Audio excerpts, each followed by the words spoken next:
अल्हम्दुलिल्लाह रब्बिल आलमीन वस्सलातु वस्सलामु अलैका या सफ़्वतल अंबिया'i वल मुरसलीन अम्मा बअद फ़अऊज़ु बिल्लाहि मिनश शैतानिर रजीम बिस्मिल्लाहिर रहमानिर रहीम क़ुल इन कुन्तुम तुहिब्बूनल्लाह फ़त्तबिऊनी युहब्बिबकुमुल्लाह सदक़ल्लाहुल अज़ीम व बल्लगना रसूलुहुन नबियुल करीम वक़द सदक़्ता अंत या सय्यदी या सय्यदी या सय्यदी या मक्की या मदनी या अरबी या क़ुरशी या हाशिमी व या सय्यदना या सय्यदना या सय्यदना या हबीबना या तबीबना या हबीबुल मुस्तफ़ा अल मुज्तबा सल्लल्लाहु अलैहि व आलिहि वसल्लम। कुरान करीम की जिस आया मुबारका को सरनामा सुखन की हैसियत से तिलावत करने का शर्फ हासिल हुआ। खल्लाक़ कायनात इरशाद फरमाता है, इत्तिबा का हुक्म इरशाद फरमाता है कि नबी करीम सल्लल्लाहु अलैहि व आलिहि वसल्लम की इत्तिबा करो। और एक और मकाम पर इरशाद फरमाया अतीउल्लाह व अतीउर रसूल, इताअत का हुक्म भी है। चूँकि जब मैं आया तो इन्होंने बताया कि रबीउन नूर रबीउल अव्वल शरीफ के गालिबन आखिरी अयाम है, आखिरी रात है आज, और फिर रबीउल सानी की इब्तिदा है। तो मैं सोच रहा था कुरान करीम की इस आया की रोशनी में कुछ शान मुस्तफ़ा सल्लल्लाहु अलैहि वसल्लम भी बयान हो जाए, कुछ शान औलिया भी बयान हो जाए। इत्तिबा और इताअत दोनों का हुक्म है। इताअत कहते हैं किसी का हुक्म सुनना, किसी का कौल सुनना और सुनकर उस पर अमल करना, किसी के हुक्म की पैरवी को इताअत कहते हैं। इत्तिबा कहते हैं किसी की अदाओं को देखकर अदाओं को अपना लेना, ये इत्तिबा है। अब अक़वाले मुस्तफ़ा सल्लल्लाहु अलैहि वसल्लम हदीस की किताबों में मौजूद हैं, जमा हैं। अगर कोई हुज़ूर अकरम सल्लल्लाहु अलैहि वसल्लम की इताअत करना चाहता है तो हुज़ूर अकरम सल्लल्लाहु अलैहि वसल्लम के अक़वाल का मुताला करेगा। कहाँ तलाश करेगा? सही बुखारी की तिलावत करेगा, सही मुस्लिम पढ़ेगा, तिरमिज़ी पढ़ेगा, सुनन अन-नसाई पढ़ेगा, सुनन इब्न माजा पढ़ेगा, मुअत्ता इमाम मालिक पढ़ेगा, मुअत्ता इमाम मोहम्मद पढ़ेगा। हदीस की किताबों में अक़वाले मुस्तफ़ा सल्लल्लाहु अलैहि वसल्लम मौजूद हैं, महफूज हैं। लेकिन हदीस की किताबों में नबी करीम सल्लल्लाहु अलैहि वसल्लम की अदाओं का जिक्र तो है, लेकिन औराक़े किताब में अदाएँ जमा नहीं हो सकती, ये मुमकिन नहीं है। क्योंकि अदाओं का जिक्र तो है, हुजूर की मुस्कुराहट का जिक्र है, लेकिन किताब के औराक़ में मुस्कुराहट नज़र नहीं आती। हुजूर अकरम सल्लल्लाहु अलैहि वसल्लम के जलाल का जिक्र है, लेकिन किसी किताब में, किताब के औराक़ में हुजूर अकरम सल्लल्लाहु अलैहि वसल्लम का जलाल नज़र नहीं आता। हुजूर अकरम सल्लल्लाहु अलैहि वसल्लम के लबों पर तबस्सुम की खिलखिलाहट का जिक्र तो है, लेकिन तबस्सुम का किताब के औराक़ में नज़र आना ये मुमकिन नहीं है। तो सवाल ये पैदा होता है, इताअत का तरीका तो हम सीख चुके कि अक़वाले मुस्तफ़ा सल्लल्लाहु अलैहि वसल्लम को देखकर उनकी पैरवी की जाए, अहकाम पर अमल किया जाए तो इताअत हो जाएगी। अब इत्तिबा कैसे करें? इत्तिबा का तरीका क्या है? क्योंकि औराक़ में हुजूर की मुस्कुराहट, हुजूर की अदाएँ नज़र तो नहीं आती, तो इत्तिबा के लिए जिसकी इत्तिबा की जा रही है उसको देखना ज़रूरी है, उसकी ज़ियारत ज़रूरी है, वगरना इत्तिबा कैसे होगी? कामिल इत्तिबा, कामिल इत्तिबा का एक ही तरीका है कि उनकी अदाओं को देख लिया जाए। अब अल्लाह ने हुक्म फरमाया है इताअत भी करनी है, इत्तिबा भी करनी है, तो इताअत के लिए तरीका ये है अक़वाले मुस्तफ़ा सल्लल्लाहु अलैहि वसल्लम को मुहद्दिसीन की किताबों में तलाश किया जाए, अमल किया जाए तो इताअत हो जाएगी। लेकिन इत्तिबा कैसे करें? हमने हुजूर को देखा नहीं तो कहा इत्तिबा का तरीका ये है कि उन्हें देख लो जिन्होंने हुजूर को देखा है, जिसने उन्हें देखा है तुम उनको देख लो, ये इत्तिबा का तरीका है। जिसने हुजूर की अदाओं को देखा है, ये दो तरीके हैं शयूख के, औलिया के। एक वो शयूख हैं जो अपने शेख के हाथ पर बैत करते हैं, अपने शेख की अदाओं को देखते हैं, उनके शेख फिर उनके शेख की अदाओं को देखते हैं। ये सनद मुत्तसिल हुजूर अकरम सल्लल्लाहु अलैहि वसल्लम तक पहुँचती है। एक मुरीद अपने शेख की अदाओं को देखकर हुजूर अकरम सल्लल्लाहु अलैहि वसल्लम की सुन्नत पर अमल करता है और इत्तिबा कर लेता है। और दूसरा तरीका ये है कि शेख कामिल अपनी निगाह से इंसान को तज़किया के मराहिल तय कराने के बाद, दिल को पाकीज़ा करने के बाद, दिल के बंद दरवाज़ों को खोल देता है और अपनी निगाह से कौनैन के वाली सल्लल्लाहु अलैहि वसल्लम का दीदार करा देता है।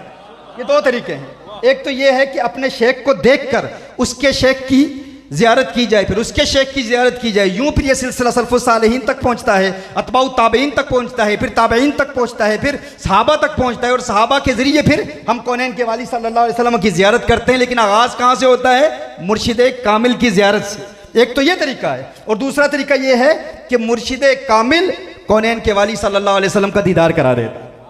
दो तरीके हैं। हाँ? और ये मुर्शिद देखता है कि मुरीद के दिल की हालत क्या है, किसी को किताबों के ज़रिए से और किसी को बराह रास्त मुशाहदा करा के। रिंद के ज़र्फ़ पे साकी की नज़र रहती है। हाँ, रिंद के ज़र्फ़ पे साकी की नज़र रहती है, इसे चुल्लू से पिला दे उसे पैमाने से। निगाहे मस्त मिलाई तो मैं पिला के उठे, जहां वो बैठ गए मैं कदा बना के उठे। यानी हर मिजाज के लोग होते हैं। कुछ कोई किताबों को पढ़ना चाहता है, हाँ, कोई किताबों के ज़रिए हुजूर का दीदार करना चाहता है, और कोई कहता है कि मुर्शिद मेरा ताल्लुक़ तो बलीदुन्नास में भी नहीं होता, मैं तो ऐसा शख्स हूँ, ना अकल रखता हूँ, ना फ़हम रखता हूँ, ना किताबों को समझता हूँ, मेरा हाफजा कमज़ोर है, मेरा फ़हम नहीं है, इदराक नहीं है, शऊर नहीं है, मैं तो हुजूर का दीदार करना चाहता हूँ, देखना चाहता हूँ। तो किसी को तो किताबों के ज़रिए, और किसी को अपना जलवा दिखा के, और किसी को बराह रास्त हुजूर का जलवा दिखा के, और कोई कहता है कि मैं इल्म भी पढ़ना चाहता हूँ लेकिन पढ़ नहीं पाता, तो उसके दिल पर वली ऐसी निगाह डालता है गोया के कहता है किताबें नहीं पढ़ सकता तो ना पढ़, चक घूंघट शर्म हिजाबानू, चक घूंघट शर्म हिजाबानू, छड़ दर्स ते फूक किताबानू, इते कम नहीं पढ़न पढ़ावन दा, सिख जज कोई यार बनावन दा। नारे तकबीर, नारे रिसालत, नारे रिसालत, नारे हैदरी, फैज़ाने हुजूर शहंशाह विलायत। तो ये दो उसूल हैं, दो तरीक़ हैं, दो असालीब हैं इत्तिबा के लिए। अब देखिए कुरान करीम में अल्लाह जल्ल वाला ने इरशाद फरमाया इत्तिबा भी करनी है और इताअत भी करनी है। अब क़यामत तक इत्तिबा का सिलसिला भी जारी रहेगा और इताअत का सिलसिला भी जारी रहेगा। अब इताअत का तरीका क्या है? मुहद्दिसीन की किताबों के ज़रिए अल्लाह जल्ल वाला ने अक़वाले मुस्तफ़ा सल्लल्लाहु अलैहि वसल्लम को महफूज कर लिया है। अक़वाले मुस्तफ़ा तलाश करने हैं तो मुहद्दिसीन की किताबों में तलाश करेंगे। अब अफ़आले मुस्तफ़ा सल्लल्लाहु अलैहि वसल्लम, आमाले मुस्तफ़ा सल्लल्लाहु अलैहि वसल्लम, हुजूर की अदाएँ कहाँ देखेंगे, उन्हें कहाँ तलाश करेंगे? यानी मुहद्दिसीन की किताबों में अक़वाले मुस्तफ़ा सल्लल्लाहु अलैहि वसल्लम महफूज हैं, और औलिया की अदाओं में, औलिया के किरदार में आमाले मुस्तफ़ा सल्लल्लाहु अलैहि वसल्लम महफूज हैं। और इन दोनों का क़यामत तक रहना ज़रूरी है। क्यों? देखिए अल्लाह कुरान में इरशाद फरमाता है वल्लाहु यअसिमुका मिनन नास। महबूब अल्लाह जल्ल वाला आपको लोगों से महफूज रखेगा। अब एक उसूल है, कायदा है, अल इब्रतु बिउमूमि लफ्ज़ि ला बिखुसूसी सबब। आयात कुरानिया के हवाले से जो अहले इल्म मुफ्तियान किराम जो दरसियात से ताल्लुक़ रखते हैं वो जानते हैं कि एतबार अल्फाज के उमूम का होता है, ख़ास असबाब का नहीं होता। शान नुज़ूल का हर वक्त एतबार नहीं होता, क्योंकि शान नुज़ूल ज़न्नी है और कुरान करीम का उमूम क़ती है, और ज़न्नी के ज़रिए से क़ती को बातिल नहीं किया जा सकता। अब शान नुज़ूल क्या है? शान नुज़ूल तो ये है कि नबी करीम सल्लल्लाहु अलैहि वसल्लम के साथ कुछ सहाबा किराम अलैहिम रिदवान रहते। ज़ाहिरी तौर पर सहाबा किराम अलैहिम रिदवान हुज़ूर अकरम सल्लल्लाहु अलैहि वसल्लम की हिफाजत के लिए रहते। लेकिन एक वक्त आया, अल्लाह जल्ल वाला ने इरशाद फरमाया कि अब ज़रूरत नहीं है। अल्लाहु यअसिमुका मिनन नास, महबूब आपका रब आपको लोगों के शर से महफूज रखेगा, लोगों के हमलों से महफूज रखेगा। तो अब हिफाजत की जितनी सूरतें हैं, आयत का उमूम बता रहा है कि हिफाजत की जितनी सूरतें हैं वो इस उमूम के अफराद में शामिल है। आप समझ रहे हैं ये लुग़त? यानी हिफाजत की जितनी सूरतें हम तसव्वुर कर सकते हैं वो सारी इसमें शामिल हैं। यानी फ़कत हुजूर अकरम सल्लल्लाहु अलैहि वसल्लम की जान की हिफाजत नहीं होगी, फ़कत अक़वाले मुस्तफ़ा सल्लल्लाहु अलैहि वसल्लम की हिफाजत नहीं होगी, फ़कत आमाले मुस्तफ़ा सल्लल्लाहु अलैहि वसल्लम की हिफाजत नहीं होगी, हुजूर की हर अदा क़यामत तक महफूज रहेगी। यानी आप समझ रहे हैं क्या अर्ज़ कर रहा हूँ? हर अदा महफूज रहेगी, फ़कत अक़वाल की हिफाजत नहीं है, क्योंकि यहाँ पर उमूम है। अल इब्रतु बिउमूमि लफ्ज़ वला बिखुसूसी सबब। मुअतबर अल्फाज का उमूम होता है, ख़ास असबाब अगर अल्फाज के उमूम की कंट्रडिक्शन में आए, तजाद में आए, जिद में आए, तो ख़ास अहबाब को रद्द कर दिया जाता है और उमूम कायम रहता है, उमूम कतई होता है। तो कतई उमूम को मद्देनजर रखते हुए हम देखते हैं कि अल्लाह जल्ल वाला इरशाद फरमा रहा है, महबूब आपकी हर अदा को महफूज रखा जाए।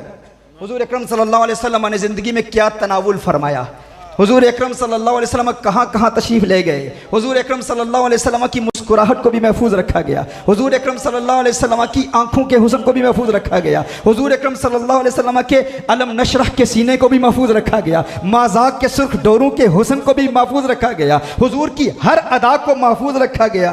क्यों अदा को महफूज रखा गया? ताकि इताअत भी हो सके, इत्तिबा भी हो सके, इताअत भी हो सके और इत्तिबा भी हो सके।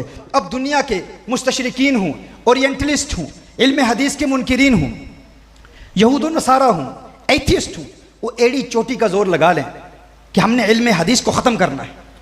इल्म हदीस के ख़िलाफ़ कितने कितने बड़े फितने फैले पूरी दुनिया में, लेकिन इल्म हदीस आज दिन तक महफूज है। क्यों? क्योंकि अल्लाह जल्ल वाला ने इरशाद फरमाया, वल्लाहु यासिमुका मिनन नास, महबूब तेरे अक़वाल महफूज रहेंगे, महबूब तेरे अक़वाल महफूज रहेंगे। लेकिन फ़कत अक़वाल ही महफूज नहीं रहेंगे, अफ़आल भी महफूज रहेंगे, आमाल भी महफूज रहेंगे। अब आमाल की हिफाजत का एहतमाम कैसे हुआ? कहा आमाल महफूज रहेंगे औलिया की अदाओं के ज़रिए से। तो मैं ये कहने में हक बजानिब हूँ कि जिस तरह हदीस के इल्म को दुनिया में कोई मिटा नहीं सकता, दुनिया में कोई शख्स जितना भी बड़ा आलिम हो, मुहक्किक हो, मुस्तशरिक हो, अगर यहूदी हो, ईसाई हो, हिंदू हो, मुस्लिम हो, काफिर हो या नाम निहाद मुस्लिम हो, वो एड़ी चोटी का जोर लगा ले, रब्बे काबा की कसम, दुनिया की कोई ताकत हदीस का इल्म मिटा नहीं सकती। जिस तरह दुनिया की कोई ताकत हदीस का इल्म मिटा नहीं सकती, हदीस के इल्म के जरिए अक़वाले मुस्तफ़ा की हिफाजत की जमानत कुरान देता है और औलिया की अदाओं के जरिए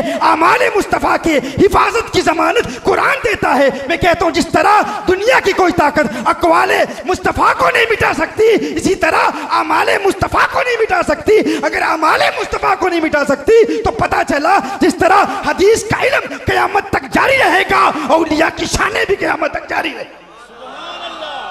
कोई औलिया को मिटा नहीं सकता। लफ्ज़े उम्मी पर भी आती है।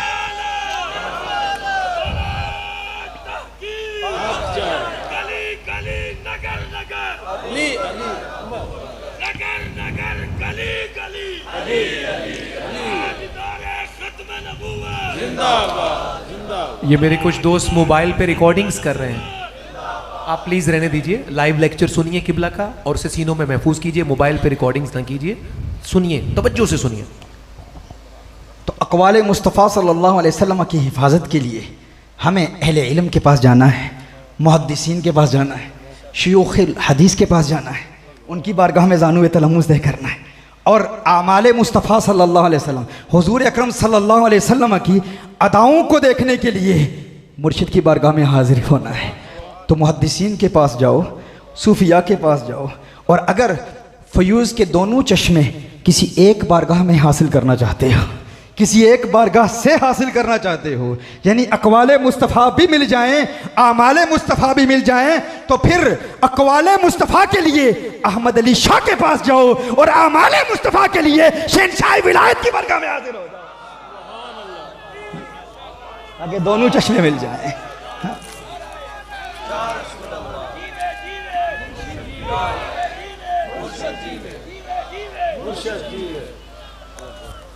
ये वो एक बारगाह है जहाँ से दोनों फ़यूज़ के चश्मे जारी होते हैं, दोनों फ़यूज़ मिलते हैं। और फिर ये वो बारगाह है, थोड़ी देर पहले हज़रत फरमा रहे थे तो हज़रत की बातों से ही इसको अख़ज़ किया है कि ये मिलाने वाली बारगाह है, क्योंकि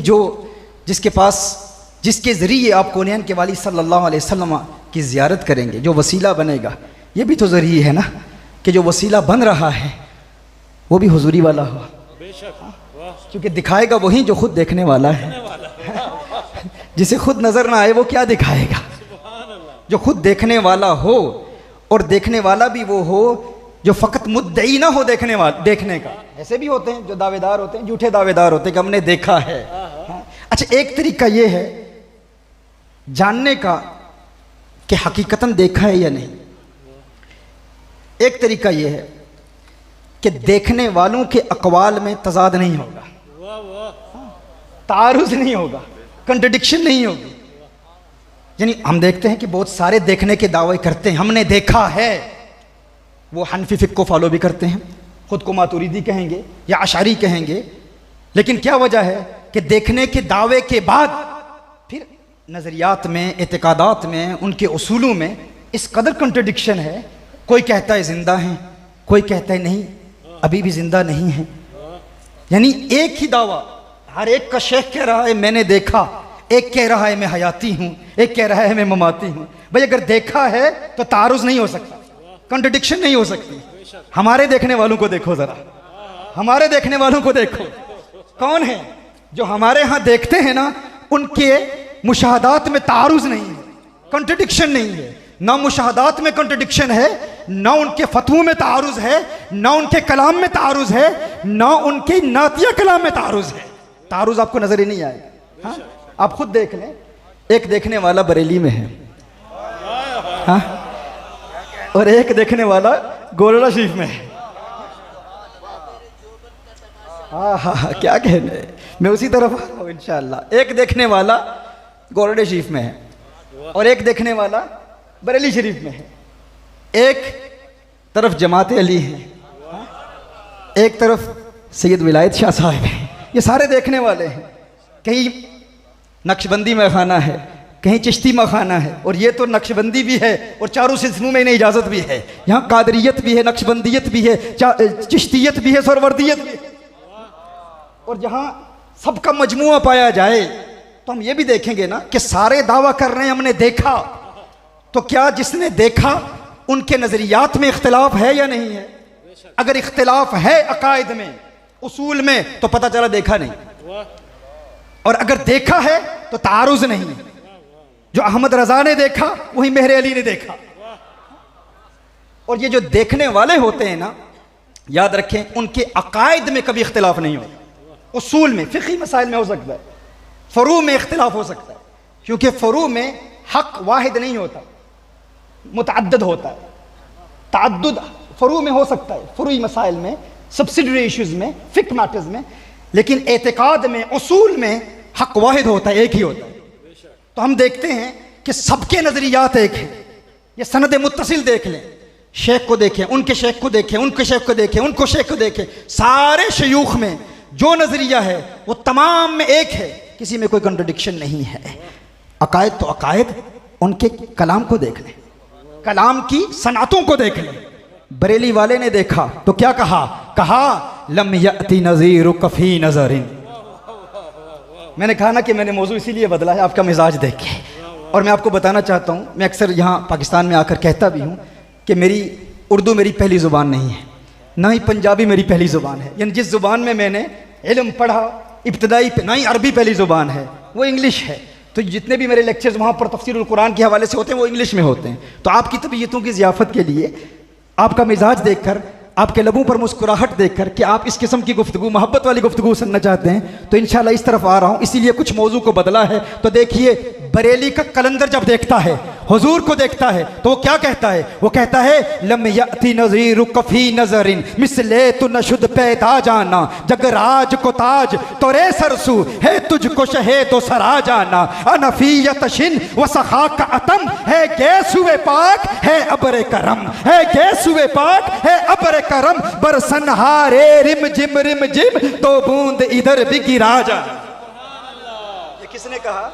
ये बरेली वाले ने कहा, जो बरेली में बैठकर देख रहा है। देखने के बाद कहता है लम यअति नज़ीरु कफ़ी नज़रिन मिसले तु नशुद पैदा जाना, जगराज को ताज तोरे सरसू है तुझको शहे तो सरा जाना, अनफियत शिन व सखा का अतम है गैसुए पाक है अबरे करम, बरसन हारे रिम जिम दो बूंद इधर भी गिरा जाना, अल कल्बु शजिन वल हम्मु शुजू दिलजार चुना जाजेर चुनू, अल कल्बु शजिन वल हम्मु शुजुन, अज सिख मित्रां दी वधेरी है क्यों दिलड़ी उदास गनेरी है, लूलू विच शौक चंगेरी है अज नैना लाइया क्यों।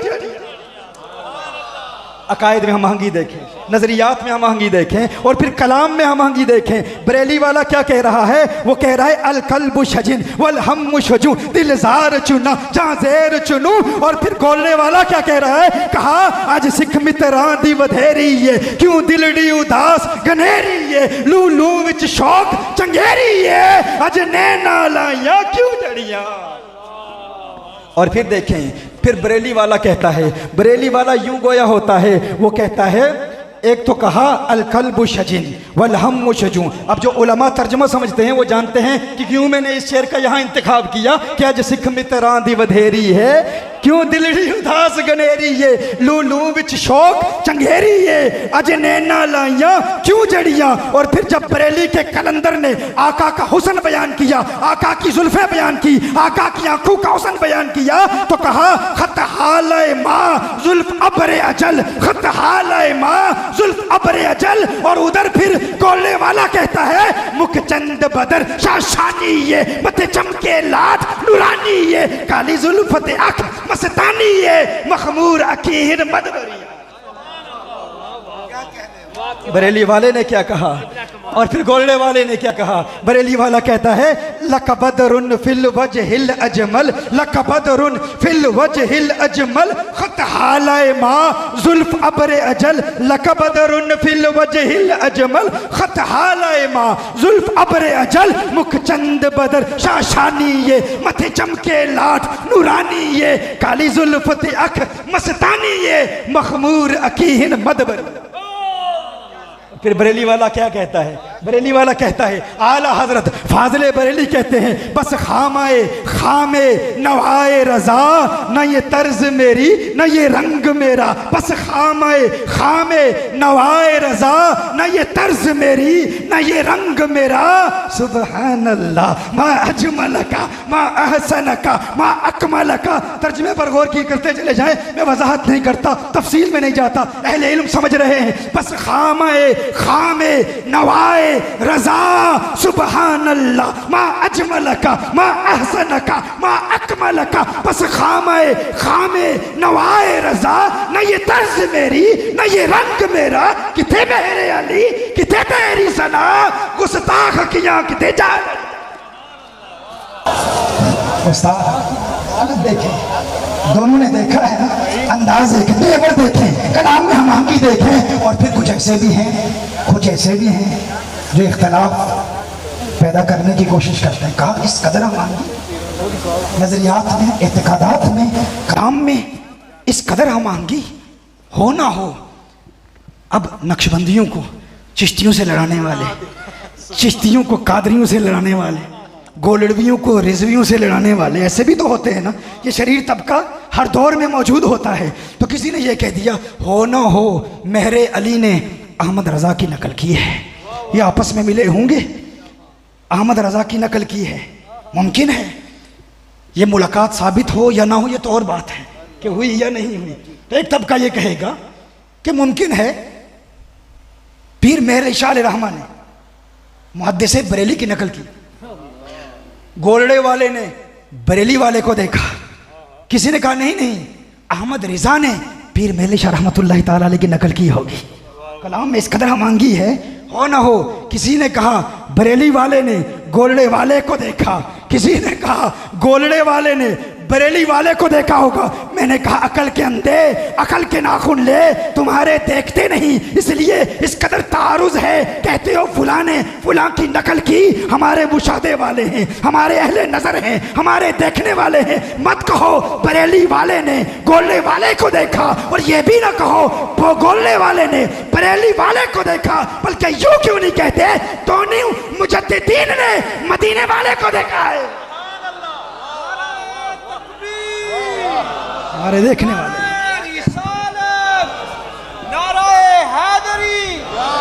यूं कहो कि दोनों मुजद्दिदीन हकीकतन देखने वाले हैं, इन्होंने कौनैन के वाली सल्लल्लाहु अलैहि वसल्लम को देखा है, इसीलिए दोनों ने एक ही को देखा है, एक ही को देखा है। इसीलिए अकायद में हम आंगी है, उसूल में इत्तेहाद है, और यही उसूल का वो इत्तेहाद है मेरे दोस्तों जिसकी वजह से आज पूरी दुनिया में अगर एथीज़म का रद्द हो रहा है, अगर इल्हाद के फितने का रद्द हो रहा है, अगर आज यूनिवर्सिटीज़ में, कॉलेजेस में हमारी डिबेट्स हो रही है गैर मुस्लिमों से, और हम बड़े वसूख और यकीन के साथ इस्लाम का खूबसूरत चेहरा उनके सामने पेश करते हैं और वो कबूल कर लेते हैं, उनका एक बहुत बड़ा इतराज़ ये होता है कि तुम्हारे दावा करते हैं कि तुम्हारे कुरान में कोई कंट्रडिक्शन नहीं, कोई तारुज़ नहीं, एतकाद में कोई तारुज़ नहीं, लेकिन इस कदर कंट्रडिक्शन नज़र क्यों आती है? हम कहते हैं वो कंट्रडिक्शन हमारे अकायद में नहीं है, वो किसी और के अकायद पर तुम एतराज़ कर रहे हो।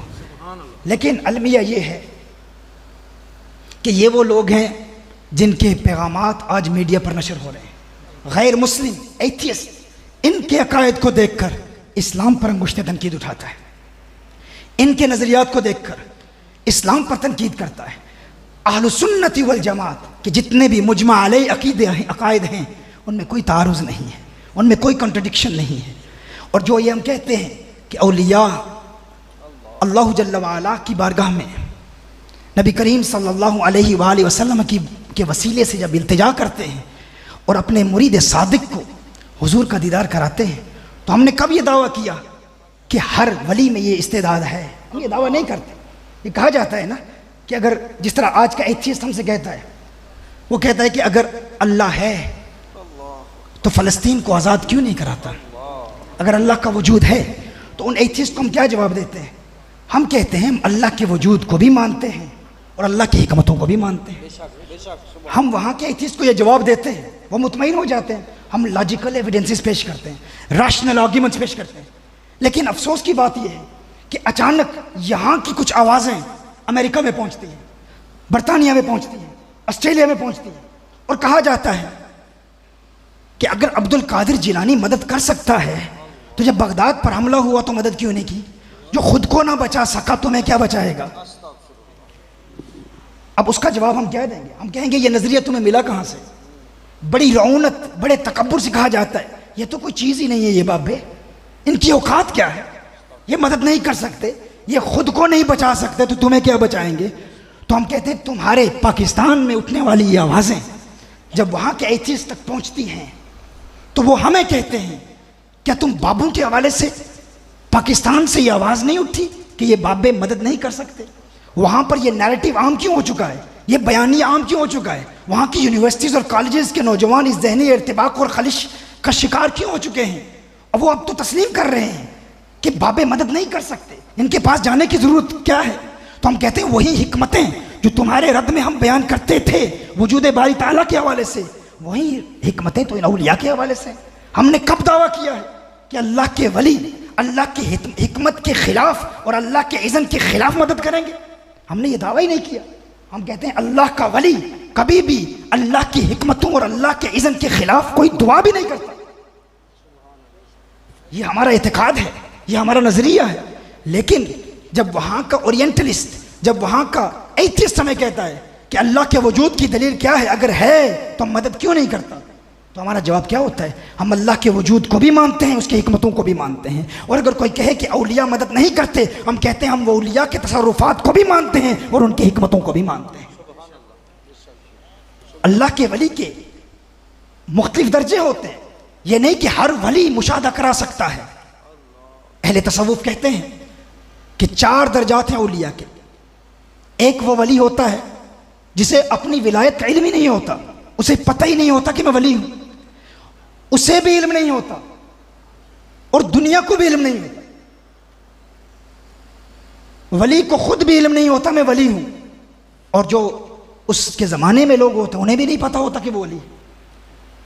मुजद्दिद अल-फिसानी रहमहुल्लाह इरशाद फरमाते हैं कि ये वो महफूज लोग होते हैं, अल्लाह जल्ल वाला इनको उस मकाम पर फायज करता है कि इनकी विलायत कायम रहती है। वो इसलिए क्योंकि जिसको अपनी विलायत का इल्म हो वो बहुत बड़ी बड़ी आजमाइशों में मुब्तला हो जाता है, कि जिसे अपनी विलायत का इल्म ही ना हो उसमें फिर तकब्बुर पैदा नहीं होता, रऊनत पैदा नहीं होती, दिखलावा वो नहीं करता, ऑस्टेंटेशन का शिकार नहीं होता कि मैं कुछ हूं। दूसरा दर्जा वो है कि जिसे अपनी विलायत का इल्म नहीं होता लेकिन अल्लाह जल्ल वाला लोगों को बता देता है ये अल्लाह का वली है। फिर लोग उसकी बारगाह में जाते हैं, वो कहते हैं आप हमारी तरबियत करें। वो कहते हैं मेरे पास कुछ नहीं है, जाओ किसी और के पास जाओ, मैं कुछ भी नहीं हूं। ये दूसरा मकाम है। एक तो वो है कि जिसे खुद भी नहीं पता, लोगों को भी नहीं पता। दूसरा वो है जिसे खुद नहीं पता लेकिन लोगों को इल्म होता है कि अल्लाह का वली है। तीसरा वो है जिसे खुद इल्म होता है कि वो अल्लाह का वली है लेकिन लोगों को पता नहीं। और चौथा वो है जिसे खुद भी इल्म होता है और अल्लाह जल्ला वाला मखलूक को भी इल्म दे देता है। फिर सैयदना जिब्रील से ऐलान फरमाता है, ए जिब्रील मुझे इससे प्यार हो गया है, अब तुम भी इससे प्यार करो और अल्लाह की मखलूक को बता दो कि अल्लाह को इससे प्यार है, अब सारी मखलूक इससे प्यार करे। ये मुख्तलिफ मरातिब हैं, ये मुख्तलिफ दर्जात हैं औलिया के। हर वली का फिर अपना तसर्रुफ का मकाम है। कोई साले है, कोई वली है, कोई नजीब है, कोई कुतुब है, कोई नकीब है, कोई अब्दाल है, कोई गौस है। हर एक का अपना अपना मकाम है। हम हर वली के हवाले से इन तमाम करामात का एतकाद नहीं रखते। आज के बाद अगर कोई आपसे कहे कि अगर औलिया के तसर्रुफात को मानते हो तो जब पुकारते हो तो मदद नहीं करते, इसका मतलब ये है कि वो कुव्वत ही नहीं रखते। तो यही तो एतराज़ एथियस्ट का है। मुल्हिद यही कहता है अगर अल्लाह को पुकारते हो तो जब मदद नहीं करता तो उसके वजूद को क्यों मानते हो? तो हमारा जवाब क्या है? हमारा जवाब यह है कि हम अल्लाह के वजूद को भी मानते हैं, उसकी हिकमतों को भी मानते हैं। अगर वो मदद नहीं करता तो उसका उस वक्त हमारे मदद न करना हमारे हक में बेहतर है। यही हमारा एतकाद है। लेकिन अफसोस, मुझे बहुत दुख होता है जब पाकिस्तान से ये आवाज़ें बुलंद होती हैं और फिर वहाँ यूके में, अमेरिका में, वेस्टर्न कंट्रीज़ में लोग हमसे सवाल करते हैं। वो कहते हैं कि ये तो तुम्हारे लोगों का एतकाद है, ये हमारा एतकाद नहीं है। हम औलिया को मानते हैं, औलिया के तसर्रुफात को मानते हैं, लेकिन ये नहीं कहते कि कोई वली ये ताकत रखता है अलियाज़ु बिल्लाह कि वो अल्लाह की हिकमत के ख़िलाफ़ कोई अमल करे। अल्लाह की हिकमत के ख़िलाफ़ अमल नहीं करेगा। इस एतकाद को पुख्ता कर लें, इसको समझ लें। अब इत्तिबा और इताअत के हवाले से एक और बात आपके गोश गुजार करता हूँ कि इत्तिबा करने के लिए, इताअत करने के लिए ये तो जानना ज़रूरी है ना कि हुज़ूर अकरम सल्लल्लाहु अलैहि वसल्लम चाहते क्या हैं। हुज़ूर अकरम सल्लल्लाहु अलैहि वसल्लम के अहकाम क्या है। अगर हम हुज़ूर की इताअत करना चाहते हैं, हुज़ूर की इत्तिबा करना चाहते हैं तो नबी करीम सल्लल्लाहु अलैहि वसल्लम की चाहत को समझना भी ज़रूरी है। इब्न हजर इस रिवायत को नकल फरमाते हैं, मेरे आका सल्लल्लाहु अलैहि वसल्लम ने एक मरतबा सहाबा के मजमे में इरशाद फरमाया, हुब्बिब अलैया मिन दुनियाकुम सलास, ए मेरे सहाबा, ए मेरे अहले बैत, मुझे तुम्हारी दुनिया की 3 चीज़ों से प्यार है। या रसूलुल्लाह सल्लल्लाहु अलैहि वसल्लम, वो कौन सी 3 चीज़ें हैं जिनसे आप प्यार करते हैं? नबी करीम सल्लल्लाहु अलैहि वसल्लम ने इरशाद फरमाया, मुझे तुम्हारी दुनिया की 3 चीज़ें प्यारी हैं। पहली चीज़ क्या है? हुजूर ने इरशाद फरमाया, खुशबू से प्यार है, इतर से प्यार है। दूसरी, मेरे आका सल्लल्लाहु अलैहि वसल्लम ने इरशाद फरमाया, अपनी ज़ौजा की तरफ मैलान से प्यार है। और इसकी एक वजाहत यह है, औरतों की हुकूक की अदायगी से प्यार है। अब तमाम तहजीबों का मुताला करें, बेबीलोनियन सिविलाइजेशन हो, ग्रीक सिविलाइजेशन हो, वेस्टर्न सिविलाइजेशन हो, अफलातून जैसा बंदा औरत के हकूक़ के हवाले से ये कहता है कि औरत अज़ किस्म इंसान ही नहीं है, ये तो मर्दों की खिदमत के लिए पैदा की गई है। हर सिविलाइजेशन, पास्ट एंशिएंट सिविलाइजेशन का आप मुताला करें और फिर हुज़ूर अकरम सल्लल्लाहु अलैहि वसल्लम की तालीमात का मुताला करें।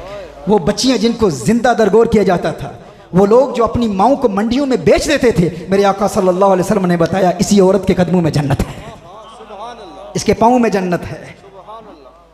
ये मेरे आका सल्लल्लाहु औरतों को हुकूक दिए। हुज़ूर अकरम सल्लल्लाहु अलैहि वसल्लम ने इरशाद फरमाया, इनकी हुकूक की अदायगी से मुझे प्यार है। और फिर कौन है इनके वाली सल्लल्लाहु अलैहि वसल्लम ने इरशाद फरमाया, तीसरी कौन सी प्यारी चीज़ है? हुज़ूर ने इरशाद फरमाया, नमाज मेरी आंखों की ठंडक है। नमाज मेरी आंखों की ठंडक है, आंखों की ठंडक है।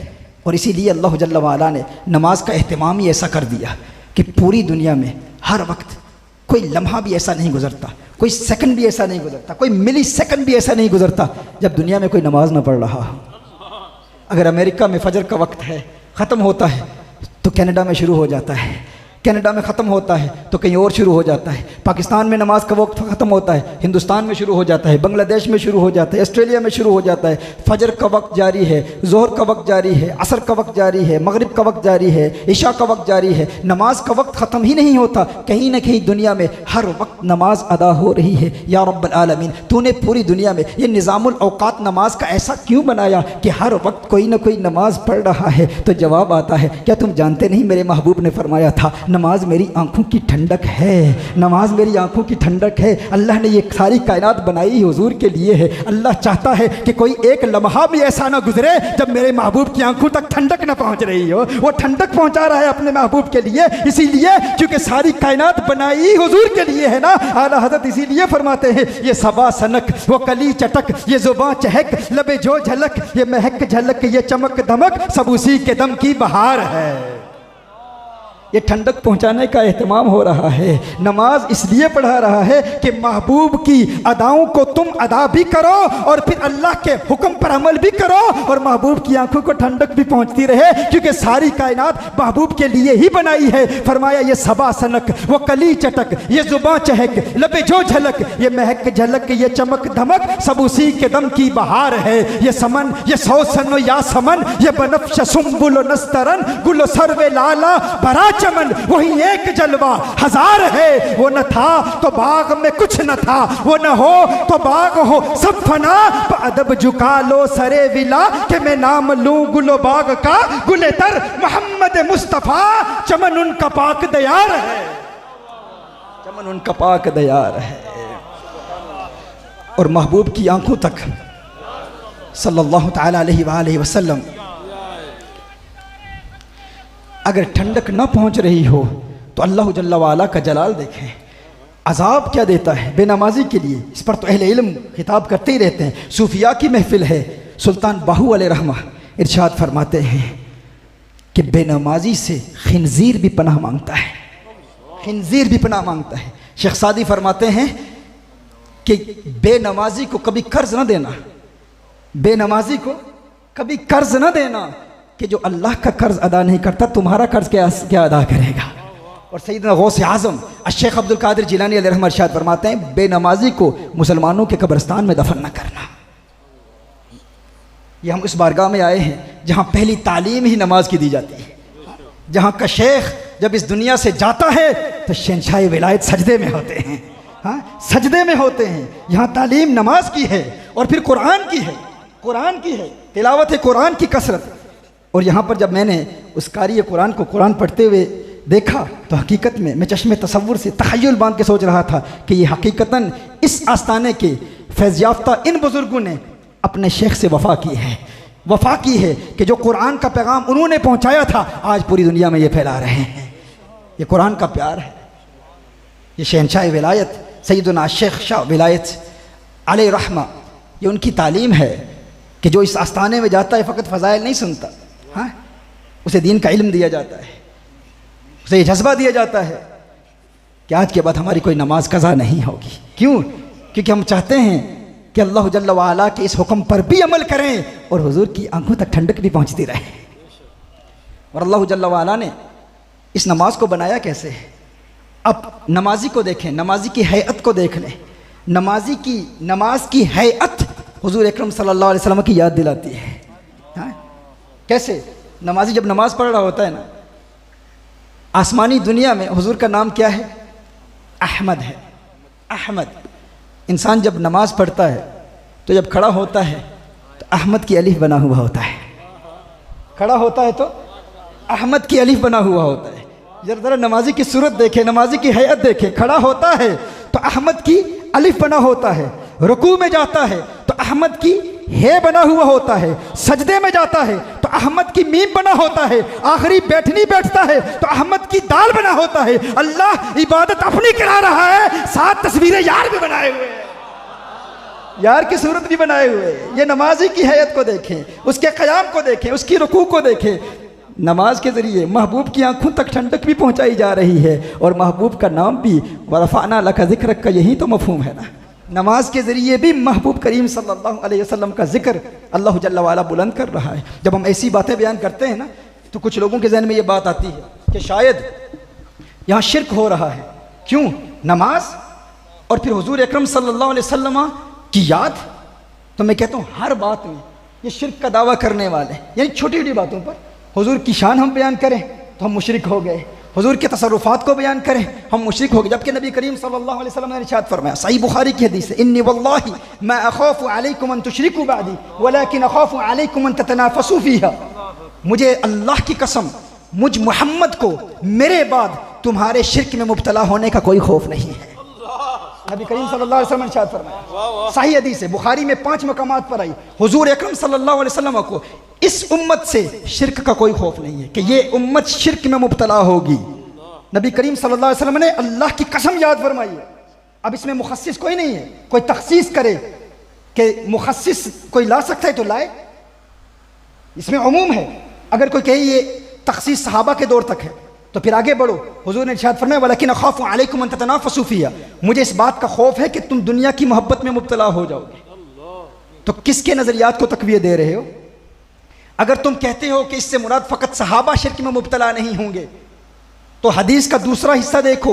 हुजूर ने इरशाद फरमाया, मुझे इस बात का खौफ नहीं है कि तुम शिर्क में मुब्तला होगे, मुझे इस बात का खौफ है, और सही बुखारी की हदीस है, कि तुम दुनिया की मोहब्बत में ऐसे मुब्तला हो जाओगे कि दुनिया के हुसूल के लिए आपस में मुकाबला करोगे, तनाफुस फिर दुनिया में मुब्तला हो जाओगे। तो क्या सहाबा किराम अलैहिम रिदवान जिन्होंने अपनी जानें हुजूर के नाम पे कुर्बान की, सब कुछ हुजूर के नाम पे कुर्बान कर दिया, क्या वो दुनिया के हासिल करने में आपस में एक दूसरे का मुकाबला कर रहे थे? ये सहाबा की तौहीन है, इसमें सहाबा किराम अलैहिम रिदवान की तौहीन लाजिम आती है। नबी करीम सल्लल्लाहु अलैहि वसल्लम का ये फरमान तमाम उम्मत के लिए है, मुझे अल्लाह की कसम, मुझे मेरे बाद तुम्हारे शिर्क में मुब्तला होने का खौफ नहीं। और एक मकाम पर इरशाद फरमाया, मेरे आका सल्लल्लाहु अलैहि वसल्लम ने इरशाद फरमाया, इन्नमा अतखव्वफु अलैकुम रजुलन क़रअल कुरआन हत्ता इज़ा रुअयत बहजतहु अलैहि। सवाल ये पैदा होता है, हुजूर ने इरशाद फरमाया, मुझे तुम्हारे शिर्क में मुब्तला होने का खौफ नहीं है कि तुम मुशरिक हो जाओगे। खौफ किस बात का है या रसूलुल्लाह सल्लल्लाहु अलैहि वसल्लम? फरमाया, इस बात का डर है कि तुम में से एक शख्स ऐसा होगा जो कुरान की तिलावत करेगा और एक वक्त होगा कि उस पर कुरान का नूर भी नजर आएगा, कुरान का नूर भी उसके चेहरे पर नजर आएगा, और फिर वो तालीमात कुरान को पसे पुष्ट डालकर अपने हाथ में तलवार लेकर अपने पड़ोसी पर रमी करेगा। रमी करेगा, किस चीज की रमी करेगा? हुजूर ने इरशाद फरमाया कि वो शिर्क की रमी करेगा, वो मुसलमानों को मुशरिक कहा करेगा। हुजूर को इस बात का खौफ नहीं है कि ये उम्मत शिर्क में मुब्तला हो जाएगी। या रसूलुल्लाह सल्लल्लाहु अलैहि वसल्लम किस हवाले से खौफजदा है, किस हवाले से परेशान है? फरमाया, ए मेरे उम्मतियों, ए मेरे आशिकों, मुझे तुम्हारे शिर्क में मुब्तला होने का खौफ नहीं, खौफ इस बात का है कि तुम मुसलमानों को मुशरिक कहा करोगे, लोगों पर शिर्क के फतवे लगाया करोगे। उस वक्त मेरे आका सल्लल्लाहु अलैहि वसल्लम के राजदान सहाबी हज़रत हुज़ैफा रज़ियल्लाहु ताला अन्हु ने इस उम्मत पर एक एहसान किया। हुजूर की बारगाह में अर्ज़ करते हैं, या रसूलल्लाह सल्लल्लाहु अलैहि वसल्लम, अय्युहुमा औला बिश्शिर्क अलमरमिय्यु अमिर रामी।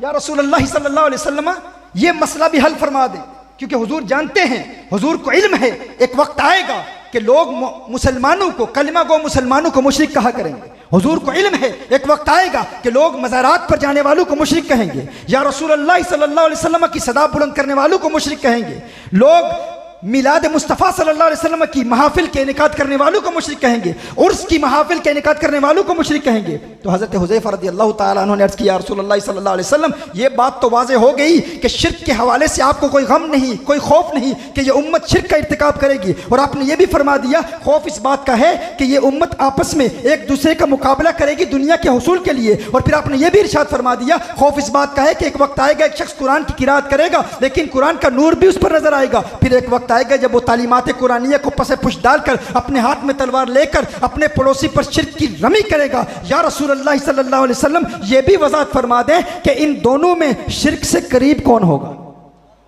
वो जो लोगों पर शिर्क का फतवा लगा रहा है, अपने पड़ोसी को मुशरिक कह रहा है, वो शिर्क के करीब होगा, या जिसे मुशरिक कहा जा रहा है शिर्क से वो करीब होगा? हुजूर अकरम सल्लल्लाहु अलैहि वसल्लम ने इरशाद फरमाया, ऐ मेरे सहाबी, ऐ उज़ैफा, सुन लो कि जिसे मुशरिक कहा जा रहा है उसका शिर्क से कोई ताल्लुक नहीं होगा, वो जो शिर्क के फतवे लगाने वाला है वही शिर्क से करीब होगा। अब मैं आपसे पूछता हूँ, हमारे तबका में, हमारे यहाँ अहले तसव्वुफ में, क्या हम लोगों को मुशरिक कहते हैं?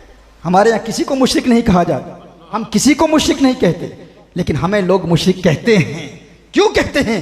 इन्हीं औलिया की महफिल के नेकात की बुनियाद पर, हुजूर अकरम सल्लल्लाहु अलैहि वसल्लम की शान बयान करने की बुनियाद पर। जब हम हुजूर अकरम सल्लल्लाहु अलैहि वसल्लम के इख्तियारात को बयान करते हैं, हुजूर के तसर्रुफात को बयान करते हैं, हुजूर की कुव्वत को बयान करते हैं, हुजूर की ताकत को बयान करते हैं, इल्म की वसअत को बयान करते हैं, तो लोग हमें मुशरिक कहते हैं। और फिर जुर्रत इतनी कि हुजूर अकरम सल्लल्लाहु अलैहि वसल्लम की ज़ात में नक्श और ऐब तलाश करने के बावजूद खुद ये भी कहते हैं हमें हुजूर से बड़ा प्यार है, हमें हुजूर अकरम सल्लल्लाहु अलैहि वसल्लम से बड़ी मोहब्बत है। ये मेरे बरतानिया में से आए हुए साथी देख रहे हैं, ये वहाँ का यही मामला है ना। Everyone claims this. I love the Prophet sallallahu alaihi wasallam, but I want to defend you. I want to protect you from shirk. But I want to protect you. I fear shirk from you. That's all that they say. This is the statement that's made by everyone. But I want to save you from shirk. I love you. I want to save you from the fire of hell. But we need to tell them. Rasulullah sallallahu alaihi wasallam said, "By Allah, O members of my nation, I do not fear shirk from you. My ummah cannot commit shirk. Why? Because this is the ummah of tawheed. It is not the ummah of shirk. ये उम्मत तौहीद है, उम्मत शिर्क नहीं है। ये उम्मत शिर्क नहीं करती। और फिर इतनी रौनक, इतना तकब्बुर कहा किया जाता है? कहा जाता है हम हुजूर से प्यार तो करते हैं। भाई तुम हुजूर से मोहब्बत के मुद्दई हो, क्या मेयारे मोहब्बत को कभी तुमने देखा है? नबी करीम सल्लल्लाहु अलैहि वसल्लम तो इरशाद फरमाते हैं कि मोहब्बत अंधा कर देती है, मोहब्बत बहरा कर देती है। हुब्बु को शै युअमी, अगर तुम्हें किसी चीज से प्यार हो जाए ना, किसी चीज से मोहब्बत हो जाए तो मोहब्बत अंधी होती है, मोहब्बत बहरी होती है। इसका मतलब क्या है? क्या आपको कभी किसी से प्यार हुआ है? मोहब्बत हुई है? जब मोहब्बत हो जाती है ना तो इंसान अंधा हो जाता है, इंसान बहरा हो जाता है, उसे अपने महबूब में ऐब नज़र नहीं आते। आपका कोई बेटा किसी लड़की से शादी करना चाहता हो, आप कहें बेटे देख ले, उसका किरदार देख, उसकी सूरत देख, उसकी शक्ल देख, उसका उठना बैठना देख, वो तेरे लायक नहीं है, तुझे कहाँ उसमें हुस्न नज़र आया? तो बेटा कहेगा कि मुझे तो हुस्न ही नज़र आ रहा है, मुझे तो उसमें हुस्न ही नज़र आ रहा है, जमाल ही नज़र आ रहा है। बाप बड़ी शफ़क़त से, बड़ी मोहब्बत से समझाने की कोशिश करता है, कहाँ है हुस्न उसमें, वो खूबसूरत नहीं है, तू अपना कद देख, अपना हुस्न देख। इसी तरह कोई बेटी कहती है कि मैं फलां जगह शादी करना चाहती हूँ, तो क्या होता है? बाप समझाता है कि क्यों अपने बाप की बात का इनकार करती है, तू देख उसका किरदार देख, उसका औरों से भी राब्ता है, वो और लड़कियों से भी बातें करता होगा, तुझे गुमराह करने की कोशिश कर रहा होगा। लेकिन वो बेटी क्या कहती है? वो जो अपने बाप की इताअत नहीं करती, नाफरमानी करती है, या वो बेटा जो अपने बाप या माँ की नाफरमानी करता है, वो कहता है नहीं मुझे तो नक्श नजर नहीं आता। क्यों नक्श नजर क्यों नहीं आता? क्योंकि जब इंसान को किसी से प्यार हो जाए ना तो फिर इंसान को ऐब नजर नहीं आते, इंसान अंधा हो जाता है। हुजूर अकरम सल्लल्लाहु अलैहि वसल्लम ने इरशाद फरमाया ना कि मोहब्बत अंधी होती है और मोहब्बत बहरी भी होती है। क्योंकि बताने वाले बता रहे हैं, दिखाने वाले दिखा रहे हैं, फुला ऐब है, फुला नक्श है, उसे ऐब नजर ही नहीं आता। बताने वाले बता रहे हैं, वो सुन रहा है लेकिन वो बहरा हो जाता है। हुजूर ने इरशाद फरमाया मोहब्बत अंधा भी कर देती है, बहरा भी कर देती है। आप देखें, आप कोई किसी दुकान में जाएं, कोई चीज़ खरीदने के लिए जाएं, कोई मोबाइल फ़ोन खरीदने के लिए जाएं, जब तक आप उस फ़ोन को अपनाते नहीं आपको नक्श नज़र आ रहे होते हैं। जिस तरह रिकॉर्डिंग कर रहे हैं ना, इनको बताया गया है ना रिकॉर्डिंग करें, लेकिन इन्हें इस मोबाइल से बड़ी मोहब्बत है। हाँ, अब ये मोबाइल ख़रीद लिया, अब मैं इस मोबाइल में नक्श तलाश करूँ कि इसमें फुला ऐब है, फुला डिफेक्ट है, ये कहते हैं हमें नज़र नहीं आता। क्यों? जब आप किसी चीज़ को ख़रीदें ना, ख़रीदने के लिए दुकान पर जब आप जाते हैं तो ख़रीदने से पहले, अपनाने से पहले आपको हर ऐब नज़र आता है, तमाम उयूब नज़र आते हैं। आप उसकी मेमोरी चेक करते हैं, आप उसकी बैटरी लाइफ चेक करते हैं, आप दुकानदार से कहते हैं इसमें ये भी नक्श है, इसमें वो भी नक्श है, इसमें ये ऐब है। आप कोई गाड़ी खरीदने के लिए जाते हैं, आप कहते हैं कि ये गाड़ी मैंने ख़रीदनी है, लेकिन हर एतबार से उसे टटोलते हैं, परखते हैं, देखते हैं, आपको हर ऐब नज़र भी आ रहा होता है। कोई बताने वाला बता रहा हो तो सुनाई भी देता है कि ऐब है, लेकिन यूं ही आप उस गाड़ी को अपना लेते हैं, फिर किसी में जरूरत नहीं होती कि आपकी गाड़ी में वो नक्श तलाश करे, क्योंकि जब अपना लिया है तो अब आप अंधे भी हो गए, बहरे भी हो गए। आप बात समझ रहे हैं क्या अर्ज कर रहा हूँ? कोई आप मकान खरीदना चाहते हैं, खरीदने से पहले हर ऐब नजर आता है, हर नक्श नजर आता है, सुनाई भी देता है, लेकिन जब आप मकान खरीद लेते हैं तो किसी साथी को घर में बुलाते हैं, देख मेरा मकान, तो उसे जब पता है कि अब उसने खरीद लिया, अब वो जरूरत नहीं करेगा कि तेरे मकान में फुला ऐब है, फुला नक्श है, क्योंकि वो जानता है कि ये साहिब अब गुस्सा करेंगे। जब अपना लिया तो मोहब्बत अंधी भी होती है, मोहब्बत बहरी भी होती है, ना ऐब नजर आते हैं ना ऐब सुनाई देते हैं। मैं कहता हूं ये तो मोहब्बत का मेयार है। दुनिया की उन चीजों के हवाले से जिनमें ऐब होते हैं, नक्श होते हैं, दुनिया की वो मादी अशिया जिनमें नक्श पाए जाते हैं, ऐब पाए जाते हैं, जब प्यार हो जाए तो इंसान अंधा हो जाता है, बहरा हो जाता है। मोहब्बत हो जाए तो बाऐब चीजों में भी ऐब नजर नहीं आते, न दिखाई देते हैं, न सुनाई देते हैं। तुझे तो दावा है उस कौनैन के वाली से मोहब्बत का जिसे अल्लाह ने पैदा ही बेऐब किया है, जिसे अल्लाह ने हर ऐब से पैदा ही बेऐब किया है, पाक किया है। तू कहता है मुझे उस मोहम्मद अरबी से प्यार है। दुनिया में बाऐब चीजों से प्यार हो जाए, ऐब नजर नहीं आते, न सुनाई देते हैं। आमना के लाल से प्यार का दावा भी है, उन्हें तो अल्लाह ने हर ऐब से पाक बनाया है, मोहब्बत का दावा भी है, फिर भी कहता है पुकारो सुन सुनते नहीं फिर भी कहता है उनका वसीला जायज़ नहीं, फिर भी कहता है इल्मे क़यामत नहीं रखते, फिर भी कहता है माफिल अरहाम का इल्म नहीं रखते, फिर भी कहता है बारिश का इल्म नहीं रखते, फिर भी कहता है मुस्तकबिल का इल्म भी नहीं रखते, फिर भी कहता है कि मज़ार से सुनते ही नहीं। पता चला तुझे प्यार हुआ ही नहीं है, पता चला तूने अपनाया ही नहीं है, पता चला तू मोहब्बत का झूठा दावेदार है। अगर तुझे हकीकतन प्यार होता तो अहमद रजा की बोली में तू कहता तू जिंदा है वल्ला, तू जिंदा है वल्ला, मेरे चश्मे आलम से चुप जाने वाले।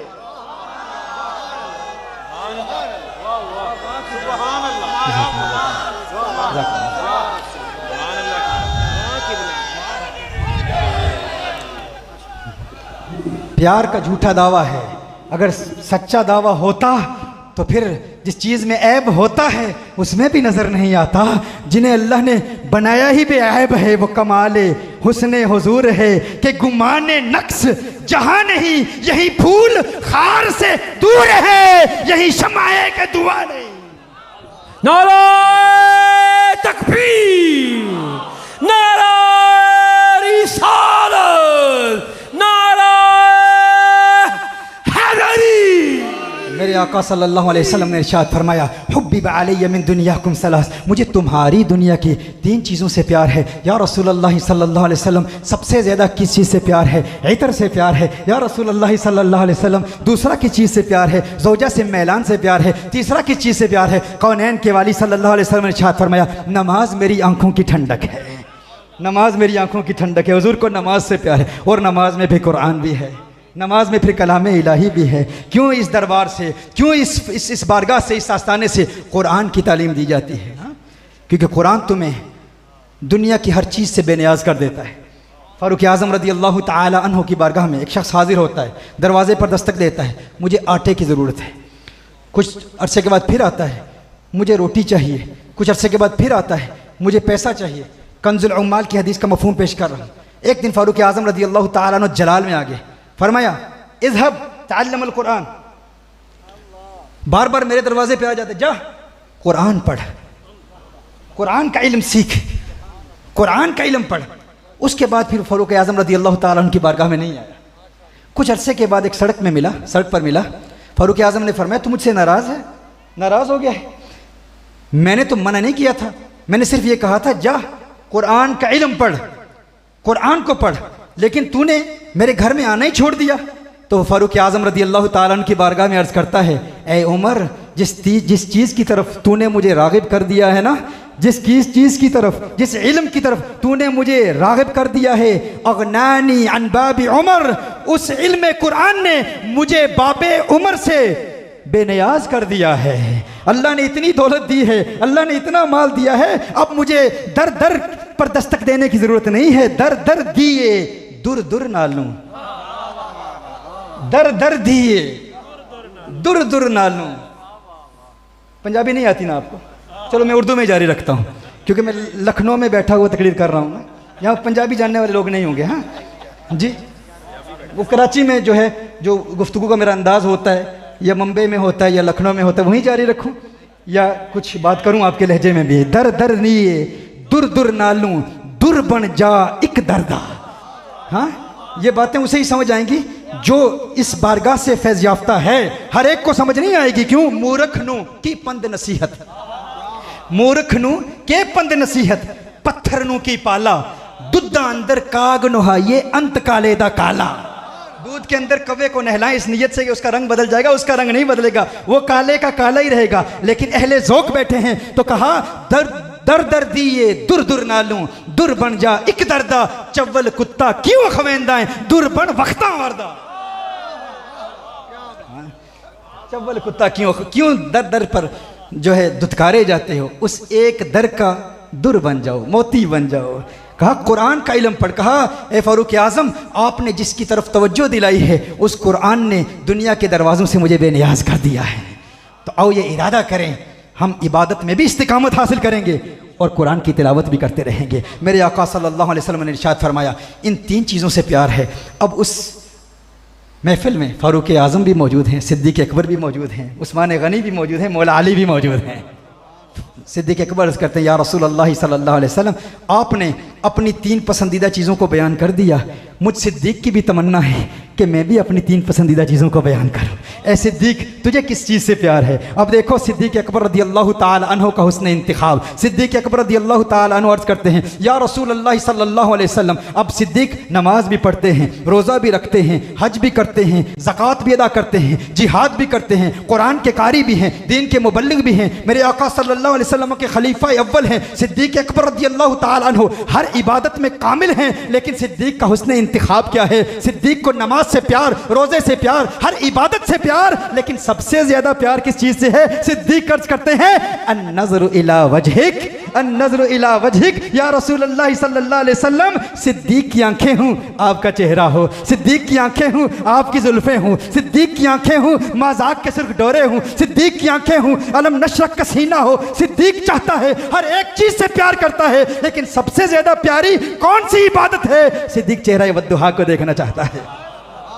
सिद्दीक़ की तमन्ना है कि हुजूर के हुस्न को देखता रहूं। और फिर सिद्दीक़ अकबर हर वक्त हुस्न मुस्तफ़ा सल्लल्लाहु अलैहि वसल्लम को देखते रहते। मदीना मुनव्वरा में है तो हुस्न मुस्तफ़ा को देख रहे हैं, मक्का मुकरमा में है तो हुस्न मुस्तफ़ा को देख रहे हैं। सिद्दीक़ अकबर मदीने में अपने घर में हैं तो चश्मे तसव्वुर से हुजूर का तख़य्युल बांधे हुए हुजूर के हुस्न को देखते हैं। मदीना मुनव्वरा की गलियों में हैं, बाज़ारों में हैं तो हुस्न मुस्तफ़ा को देख रहे हैं, बाज़ार में हैं तो हुस्न मुस्तफ़ा को देख रहे हैं, और फिर गार में हैं तो हुस्न मुस्तफ़ा को देख रहे हैं। मैं क्यों ना कहूं आज मज़ार में तो हुस्न मुस्तफ़ा को देख रहे हैं।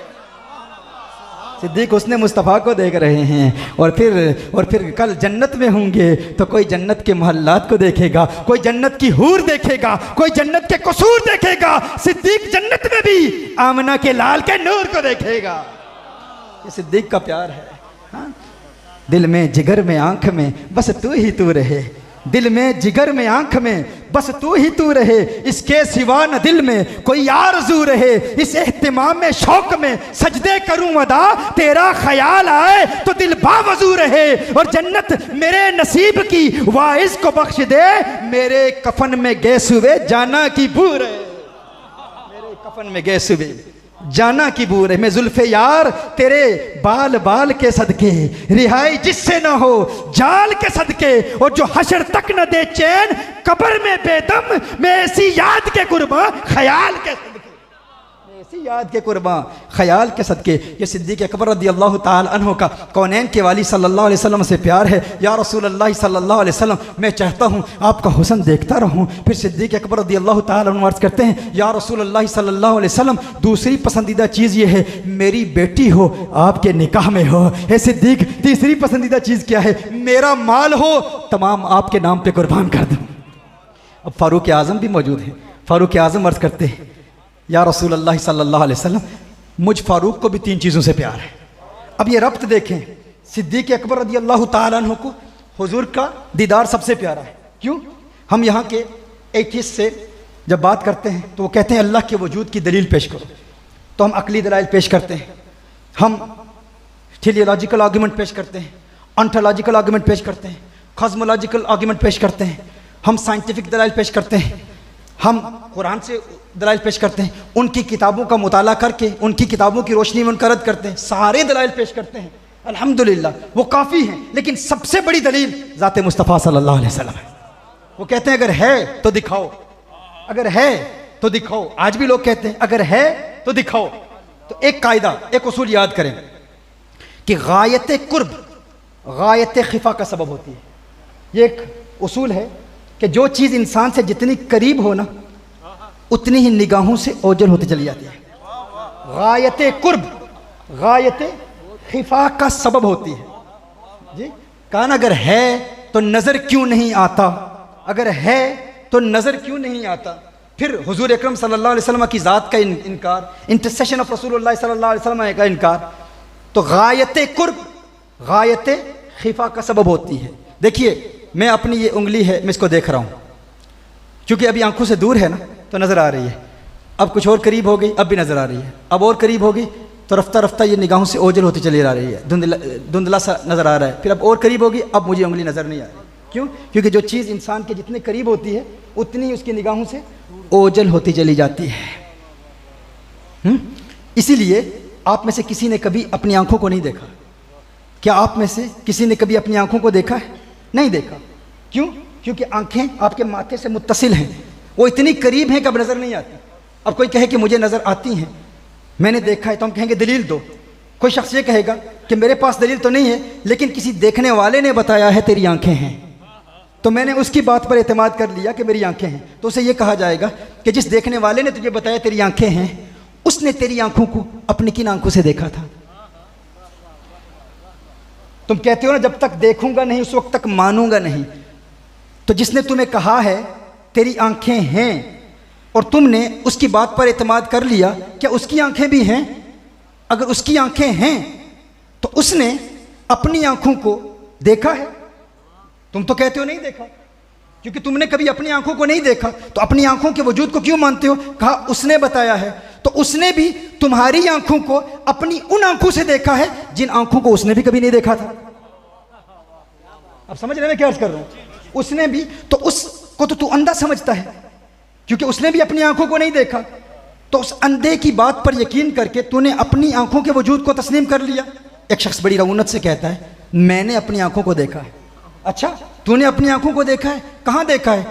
कहा मैंने अपनी आंखों को आईने में देखा है, इसलिए मैं अपनी आंखों को मानता हूं।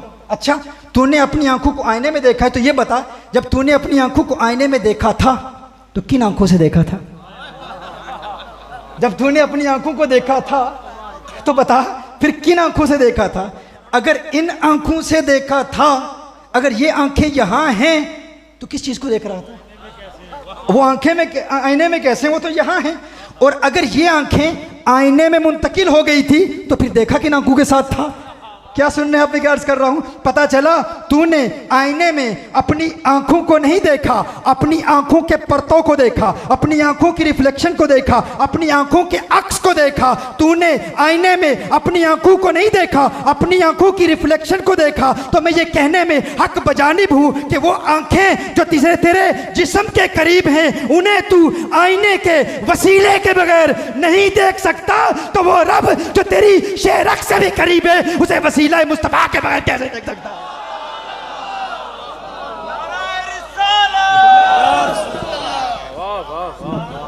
वो आंखें जो तेरे जिस्म के करीब हैं, उन्हें आईने के वसीले के बगैर नहीं देख सकता, तो वो रब जो तेरी जान से करीब है, उसे वसीला मुस्तफा के बगैर कैसे देख सकता है?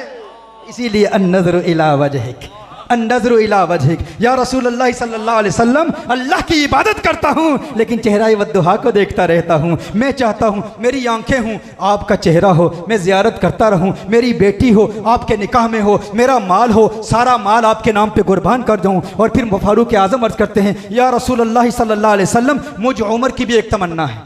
ऐ उमर, तेरी पसंदीदा चीज़ क्या है? कहा अस्सुहबतु लिऔलिया इल्लाह, मेरी तमन्ना है कि मैं अल्लाह के वलियों का कुर्ब इख्तियार करूं, मैं अल्लाह के वलियों के करीब रहा करूं, अल्लाह के वलियों का। अच्छा, उमर फारूक के लिए वली कौन है? उनसे बुलंद मर्तबे पर कौन फायज है? अबू बकर है। अबू बकर, आका को नमाज से प्यार, क्योंकि आका नमाज के जरिए अल्लाह को देखते हैं। सिद्दीक को आका की जियारत से प्यार, क्योंकि सिद्दीक आका की जियारत के जरिए से अल्लाह को देखते हैं। और फारूक कहते हैं औलिया की सोहबत प्यारी है, क्यों? फारूक सिद्दीक अकबर को देखते हैं, सिद्दीक को देख के हुजूर को देखते हैं, सिद्दीक हुजूर के जरिए अल्लाह को देखते हैं। तो पता चला फारूक इन दो वसीलों के जरिए अल्लाह को देखते हैं। जिन्ना अखा दिल बर डिठा, ओ अखा तक लिया, तू मिलिया ते सजन भी मिलिया, हुण आसा लग गया, तू मिलिया ते सजन भी मिलिया। ये फारूक आजम अर्ज करते हैं, क्योंकि वो चाहते हैं, इसीलिए तो हम कहते हैं ना कि अगर अल्लाह का कुर्ब हासिल करना चाहते हो तो अहलुल्लाह का कुर्ब इख्तियार कर लो। अपने दिल को अल्लाह के वली के करीब रखो, करीब रखो। मशहूर डॉक्टर जोसेफ शिल्टन ने इस पर बड़ी तहकीक की है। कहा कि जो शख्स जिसका कमज़ोर दिल हो, वो किसी कवी दिल के करीब अपने कमज़ोर दिल को रखे। इंसान के जिस्म के बाकी खुलियों की यह खसूसियत नहीं, फ़कत दिल के खुलियों की यह खसूसियत है कि इंसान के दिल के खुलिये अगर किसी पावरफुल हार्ट सेल्स के करीब रख दिए जाएं, तो वो जो कवी दिल है उसके खुलिये उस कमज़ोर दिल के खुलियों पर ऐसे असरात मुरतब करते हैं। कुछ इलेक्ट्रोमैग्नेटिक वेव्स रिलीज होती हैं। अब मैं इनको इलेक्ट्रोमैग्नेटिक वेव्स कहूँगा, लेकिन बहाउद्दीन नक्शबंद ने इसको रूहानी लहरें कहा है।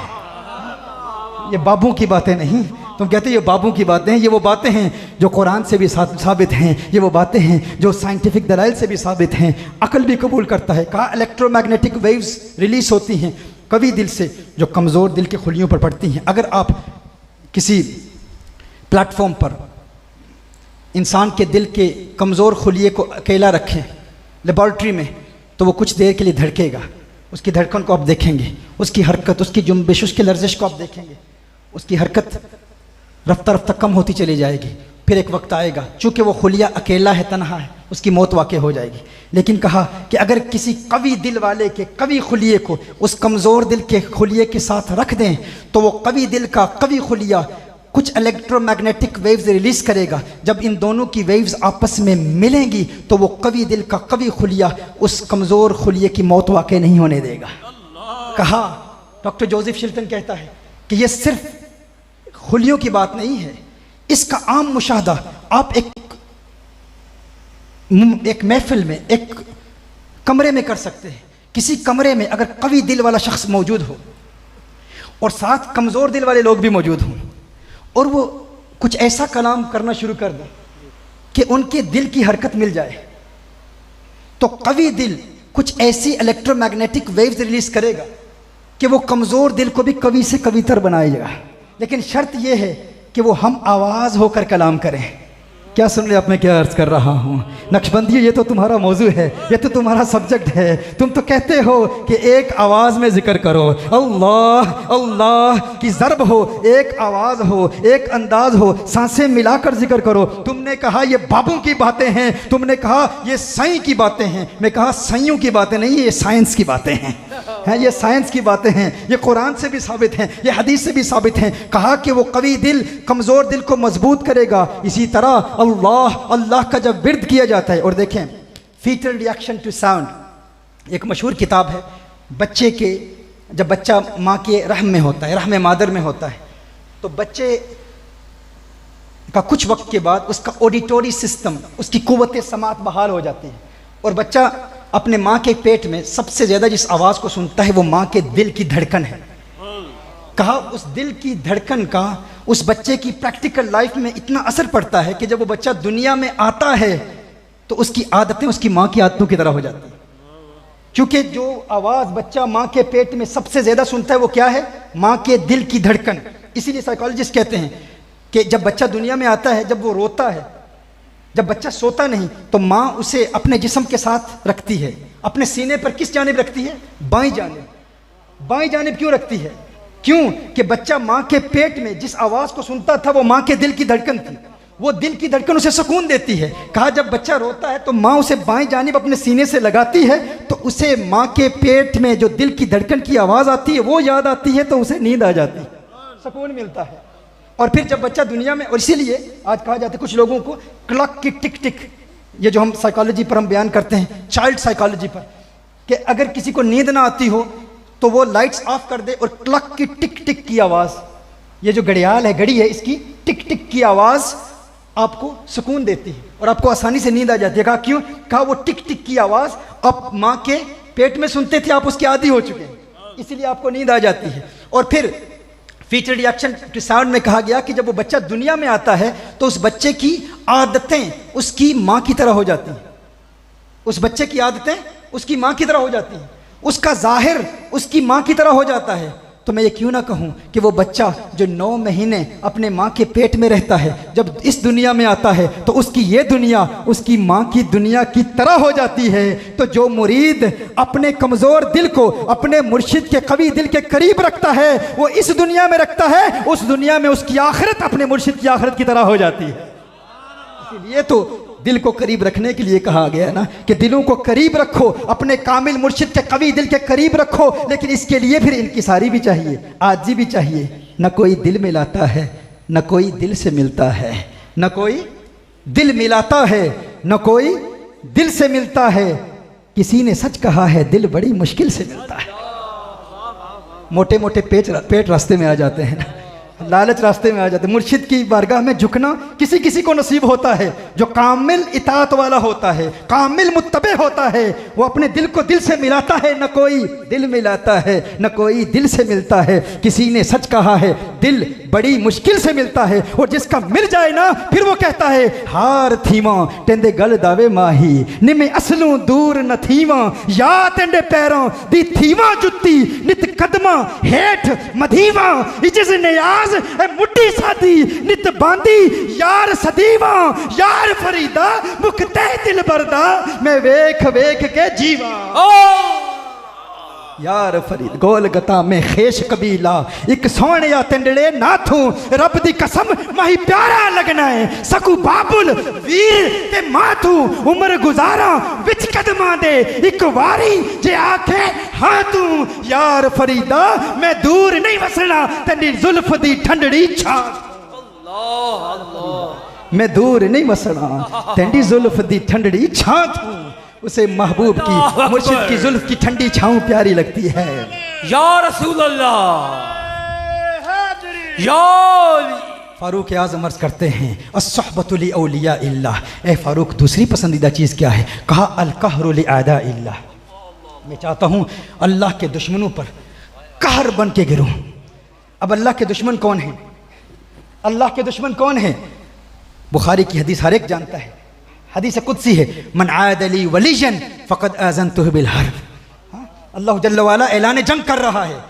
और अल्लाह के वली जानते हैं, फारूक आज़म जानते हैं कि जो अल्लाह के वली हैं, जो उनका दुश्मन है वो अल्लाह का दुश्मन है। जो अल्लाह के वलियों का दुश्मन है वो अल्लाह का दुश्मन है। और जो अल्लाह का दुश्मन है अल्लाह जल्ल वाला उसे अजाब देता है। बगदाद के एक फ़कीर का बड़ा मशहूर वाक़या है। बगदाद के एक गली से गुज़र हुआ तो किसी ने दूध पिलाया, किसी हलवाई ने दूध पिलाया। वो दूध पी के वहाँ से जाता है, आगे जाता है तो देखता है कि एक फ़ाहिशा औरत है और वो एक खूबसूरत लिबास पहने हुए है, महंगा लिबास पहने हुए है, और उसका आशिक भी उसके साथ है। तो इसका पाँव कीचड़ पे पड़ता है और एक वहाँ कीचड़ से कुछ छींटें उड़कर उसके कपड़ों पे गिरती हैं, उसके कपड़े गंदे हो जाते हैं। तो उसका जो महबूब था ना, उसे गुस्सा आया, उसने उसको थप्पड़ मारा, स्लैप मारा और कहा तूने मेरी महबूबा के कपड़े गंदे कर दिए। उसका महबूब था, उसका महबूब था। कहा मेरी महबूबा के कपड़े गंदे कर दिए, तुझे पता नहीं है कितना महंगा लिबास है। वो फ़कीर था, अल्लाह वाला था। वो वहाँ से गुजरा, आसमान की तरफ देखता है, मुस्कुरा के अर्ज़ करता है या अल्लाह तेरी शानें भी निराली हैं। कभी हलवाई की दुकान पर दूध पीना नसीब होता है और कभी थप्पड़ पड़ते हैं। उसकी ज़ुबान से ये कलिमात निकलने की देर थी, तेरी दुआ न असर से कभी मलूल हुई, इधर ज़ुबान से निकली उधर कबूल हुई। उसने कोई गिला नहीं किया, कोई शिकवा नहीं किया, कोई बद्दुआ नहीं दी। वो उसकी जो महबूबा थी ना, उसका पाँव फिसलता है, सीढ़ी पर चढ़ रही है, फिसलता है, सर उसका ज़मीन पर लगता है, उसकी मौत वाक़ हो जाती है, फ़ौरन मर जाती है। लोग वहाँ के कहते हैं कि ए फ़कीर तेरा यही हौसला था, तू फ़कीर है, हम जानते हैं तेरी ज़ुबान से जो बात निकलती है हो जाती है, लेकिन क्या तुम्हारा तहम्मुल इतना ही है कि तुझे उसने थप्पड़ मारा और तूने बद्दुआ दी और उस औरत को तूने कत्ल कर दिया, उसकी मौत वाक़ हो गई। उसने कहा मैंने तो कोई बद्दुआ नहीं दी, मेरी ज़ुबान से कोई ऐसे बद्दुआ के जुमले तो नहीं निकले, मैंने कहाँ बद्दुआ दी है। उसने कहा नहीं तूने बद्दुआ दी है, उसने तुझे मारा तो तेरी ज़ुबान से कुछ जुमले निकले, हमने देखा तू ऊपर देख के कुछ कह रहा था, उधर उसकी मौत वाक़ हुई। उसने कहा ये बात नहीं है, ये लड़ाइयाँ महबूबों की हैं। उसने कहा मैंने कहाँ बद्दुआ दी, ये भाई बैठ जाओ ना, या तो फेंका ना करो या ऊपर उठाओ ना, इस तरफ हो जाओ, इधर हो जाओ। तो कहा कि ये तो लड़ाइयाँ महबूबों की। कहा क्यों? कहा हुआ यूं कि मेरा पाँव फिसला, उसके कपड़े गंदे हो गए तो उसका महबूब नाराज हो गया तो उसने मुझे मारा। जब उसका महबूब नाराज हुआ ना, उसने मुझे मारा तो मेरा महबूब भी नाराज हो गया, उसने उसे मार दिया। अल्लाह, नाराए तकबीर, नाराए रिसालत, नाराए हैदरी। हम बद्दुआ सूफिया बद्दुआ कहाँ देते हैं, ये तो महबूबों की लड़ाइयाँ हैं। मन आद अली वलीयन फ़क़द आज़नतुहु बिल हर्ब अल कहरु लि आदा इल्ला। फारूक आज़म ने अर्ज़ किया या रसूल अल्लाह सल्लल्लाहु अलैहि वसल्लम, मुझ फारूक की तीसरी पसंदीदा चीज़ क्या है? या रसूल अल्लाह सल्लल्लाहु अलैहि वसल्लम, अल हिफ्ज़ु लिहुदूदिल्लाह, अल्लाह की हदूद की हिफाजत करना। अब उस्मान गनी भी मौजूद हैं। उस्मान गनी अर्ज़ करते हैं, या रसूल अल्लाह सल्लल्लाहु अलैहि वसल्लम, मुझ उस्मान को भी 3 चीज़ों से प्यार है। उस्मान, तेरी पसंदीदा 3 चीज़ें क्या है? कहा इफ़शा उस सलाम, मैं चाहता हूँ सलाम को आम करूँ। और फिर कहा इत्आम उत ताम, मैं चाहता हूँ कि हर एक को खाना खिलाऊँ, हर एक को खाना खिलाऊँ। ये सूफिया का मनहज है ना। यहाँ पर लंगर क्यों तकसीम होता है? हर एक के लिए, यहाँ फ़र्क नहीं किया जाता। जो आता है उसे खिलाया जाता है, अपना आए गैर आए। यही लंगर है जिसकी वजह से मुहय्यद्दीन इब्न अरबी रहमहुल्लाह का फैज़ान पूरी दुनिया में फैल रहा है, गौसे आज़म का फैज़ान पूरी दुनिया में फैल रहा है, ख्वाजा गरीब नवाज़ का फैज़ान पूरी दुनिया में फैल रहा है। लोग कहते हैं इन औलिया ने किसको मुसलमान किया? 90 लाख को ख्वाजा गरीब नवाज़ के लंगर से ईमान नसीब हुआ है। वो जिस्मानी लंगर भी देते हैं, रूहानी भी देते हैं। उनके लंगर का अंदाज़ निराला होता है, मुख्तलिफ होता है, जुदा होता है। और ये तकसीम नहीं करते। सैयदना इब्राहीम अला नबीना अलैहिस्सलातु वस्सलाम, वो जब भी खाना खाते तो किसी फ़कीर को साथ बुला लेते, क्योंकि याद रखें जो खाना हम खाते हैं ना, जो ज़रूरत का खाना है उस पर आखिरत में बाज़ पुरस नहीं होगी। लेकिन जो पुरतकल्लुफ़ खाने खाए जाते हैं, ज़रूरत से ज़्यादा खाना खाया जाता है, उस पर आखिरत में सवाल होगा। लेकिन जो अपने मेहमानों के साथ खाना खाता है उस पर सवाल नहीं होगा, आखिरत में कोई सवाल नहीं होगा। इब्राहीम अला नबीना अलैहिस्सलातु वस्सलाम जब भी खाना खाते अकेले नहीं खाते, गलियों बाज़ारों में से किसी को पकड़ के ले आते, उसे खाना खिलाते। एक मरतबा इब्राहीम अलैहिस्सलाम बाहर से किसी फ़कीर को ले आए, कहा आ मेरे साथ खाना खा। जब वो खाना खाने लगा तो कहा अल्लाह का नाम ले। उसने कहा मैं अपने बुतों से गद्दारी नहीं कर सकता, मैं तो तेरे अल्लाह को मानता ही नहीं हूँ, मैं तो तेरे अल्लाह को मानता ही नहीं हूँ, मैं तो बुतों का पुजारी हूँ, बुतों की पूजा करता हूँ। तू कहता है कि अल्लाह का नाम ले। सैयदना इब्राहीम अला नबीना अलैहिस्सलातु वस्सलाम ने फरमाया तेरा मेरा रिश्ता ही क्या है? तुझे घर में बुलाया इसीलिए है कि अल्लाह के नाम पर तू खाएगा, अल्लाह के लिए ही तो बुलाए। अगर तू मेरे अल्लाह को मानता ही नहीं है तो ठीक है, तू जा सकता है। वो वहाँ से जाता है, उधर से वो वहाँ से रुखसत होता है, उधर जिब्रील अमीन हाजिर हो जाते हैं। जिब्रील अमीन हाजिर हो। जिब्रील क्यों आना हुआ, कैसे आना हुआ? जिब्रील अमीन अर्ज़ करते हैं ए इब्राहीम, अल्लाह जल्ला वाला का पैगाम आया है। अल्लाह का पैगाम क्या है? अल्लाह इरशाद फरमाता है ए इब्राहीम, तूने मेरे उस बंदे को महरूम क्यों रखा? ए अल्लाह, तेरा बंदा कैसे है? वो तो बुतों का पुजारी है, वो तो बुतों की पूजा करता है, वो तो तेरा नाम भी नहीं लेना चाहता। अल्लाह ने इरशाद फरमाया ए इब्राहीम बता इसकी उम्र कितनी है? या अल्लाह तकरीबन 80 साल की उम्र होगी। ए इब्राहीम, तुझे भी इस बात का इल्म है कि मैं इसका रब हूँ, मैं जानता हूँ इसकी उम्र क्या है। 80 साल से ये जानते हुए कि ये मेरा नाम नहीं लेता, मैं 80 साल से इसे खाना खिला रहा हूँ, तू एक वक्त का खाना नहीं खिला पाया। इब्राहीम अलैहिस्सलाम फ़ौरन वहाँ से बाहर जाते हैं। ए फ़कीर आ जा। उसने कहा मैं तेरे खुदा का नाम नहीं लेता, मैं बुतों से गद्दारी नहीं कर सकता, मैं बुतों का वफादार हूँ। कहा आ जा, खाना तो खा। जब वो आया तो कहा इब्राहीम, तू बड़े जलाल में था उस वक्त, बड़े गुस्से में था, तू कह रहा था कि मेरे रब का नाम नहीं लेगा तो तुझे खाना नहीं मिलेगा। अब क्या हुआ? कहा उसी रब का पैगाम आ गया है। कहा उस रब का क्या पैगाम आया है? कहा उसी रब ने यह पैगाम दिया है 80 साल से ये जानते हुए कि ये मेरा नाम भी नहीं लेता, मैं खिला रहा हूँ, तू एक वक्त की रोटी क्यों नहीं खिलाता? कहा अच्छा, अगर तेरा रब ऐसा करीम है, ऐसा रहमान है, ऐसा रहीम है तो फिर खाना बाद में खिलाना, पहले कलमा पढ़ा के मुसलमान तो कर मुझे। ये इन सूफिया का तरीक है, ये इनका उसलूब दावत है। तुम तो अपना उसलूब दावत रखते होगे, तुम तो लोगों पर एतराज़ करके, लोगों पर तनकीद करके। हम अल्हम्दुलिल्लाह तकाबुल अदयान के स्टूडेंट्स हैं, हमने अल्हम्दुलिल्लाह क्रिश्चियनिटी को पढ़ा है, हमने जूडाइज़म को पढ़ा है, हमने हिंदुओं की किताबों को पढ़ा है, और उनकी किताबों में जो अयूब हैं, जो उनकी किताबों में जो कॉन्ट्रडिक्शंस हैं, जो तारुज़ात हैं, अल्हम्दुलिल्लाह हम वाज़े करते हैं। लेकिन इसका ये मतलब नहीं कि उनको पढ़ के हम अहलुल्लाह जिन्होंने दीन इस्लाम की खिदमत पूरी दुनिया में की है उन पर हम अंगुश्ते तनकीद उठाएँ, उन पर ज़ुबान तान दराज करते हुए कहें ये इन बाबू ने किया क्या है। खुदा की कसम, तुमने जो इन औलिया की तालीमात का रद्द करके तुमने कुरान की तालीम फैलाने का दावा किया है, उसी की वजह से लोग आज पाकिस्तान में एथियस्ट हो रहे हैं। आपको अंदाजा नहीं है, आपको पता नहीं है। यहां पर वो बाप जो बड़ी रऊनत से पाकिस्तान के टीवी चैनल्स पर आकर कहता था कि औरत को उसका हक दिया जाए, वो औरत जो कहती थी मेरा जिस्म मेरी मर्जी, जब उसी का बेटा कहता है कि मैं एक लड़के से शादी करूंगा, अब वो औरत हमसे राब्ता करती है कि अब हमें बताओ कि इस मसले का हल क्या है। तो मैंने कहा जब टीवी पे आकर तुम लोग कहते थे मेरा जिस्म मेरी मर्जी, आजाद ख्याली, और ये मौलवियों की बातें, ये दकियानूसी बातें हैं, अब क्या तुम इस्लाम की खातिर हमें कह रही हो कि हम अब तेरे बेटे को या तेरी बेटी को दीन की दावत दें? अब इस्लाम की बात नहीं है, अब मसला यह है कि अब तुम्हें अपनी आने वाली नस्लों की बर्बादी नजर आ रही है। हमारी प्राचीनी कैसे बढ़ेगी, हमारी नस्ल कैसे बढ़ेगी? अब तो हमारा बेटा अपनी जिन्स तब्दील करके लड़की बनना चाहता है, किसी की बेटी लड़का बनना चाहती है। ये फितने क्यों फैल रहे हैं? मैं इस नतीजे पर पहुंचा हूं, ये लोग दीन से तो मुखलिस नहीं है। एक तो वो तबका है जिसने पहले ये बातें की, वो पाकिस्तान की सो कॉल्ड एलीट क्लास। मेरे बहुत सारे लोग उलमा अहले इल्म नाराज होते हैं कि इस पूरे पाकिस्तान के दौरे में मैंने जनरल कन्वेंशन में टाइम क्यों नहीं दिया, इन कॉन्फ्रेंसिस में मैंने टाइम क्यों नहीं दिया।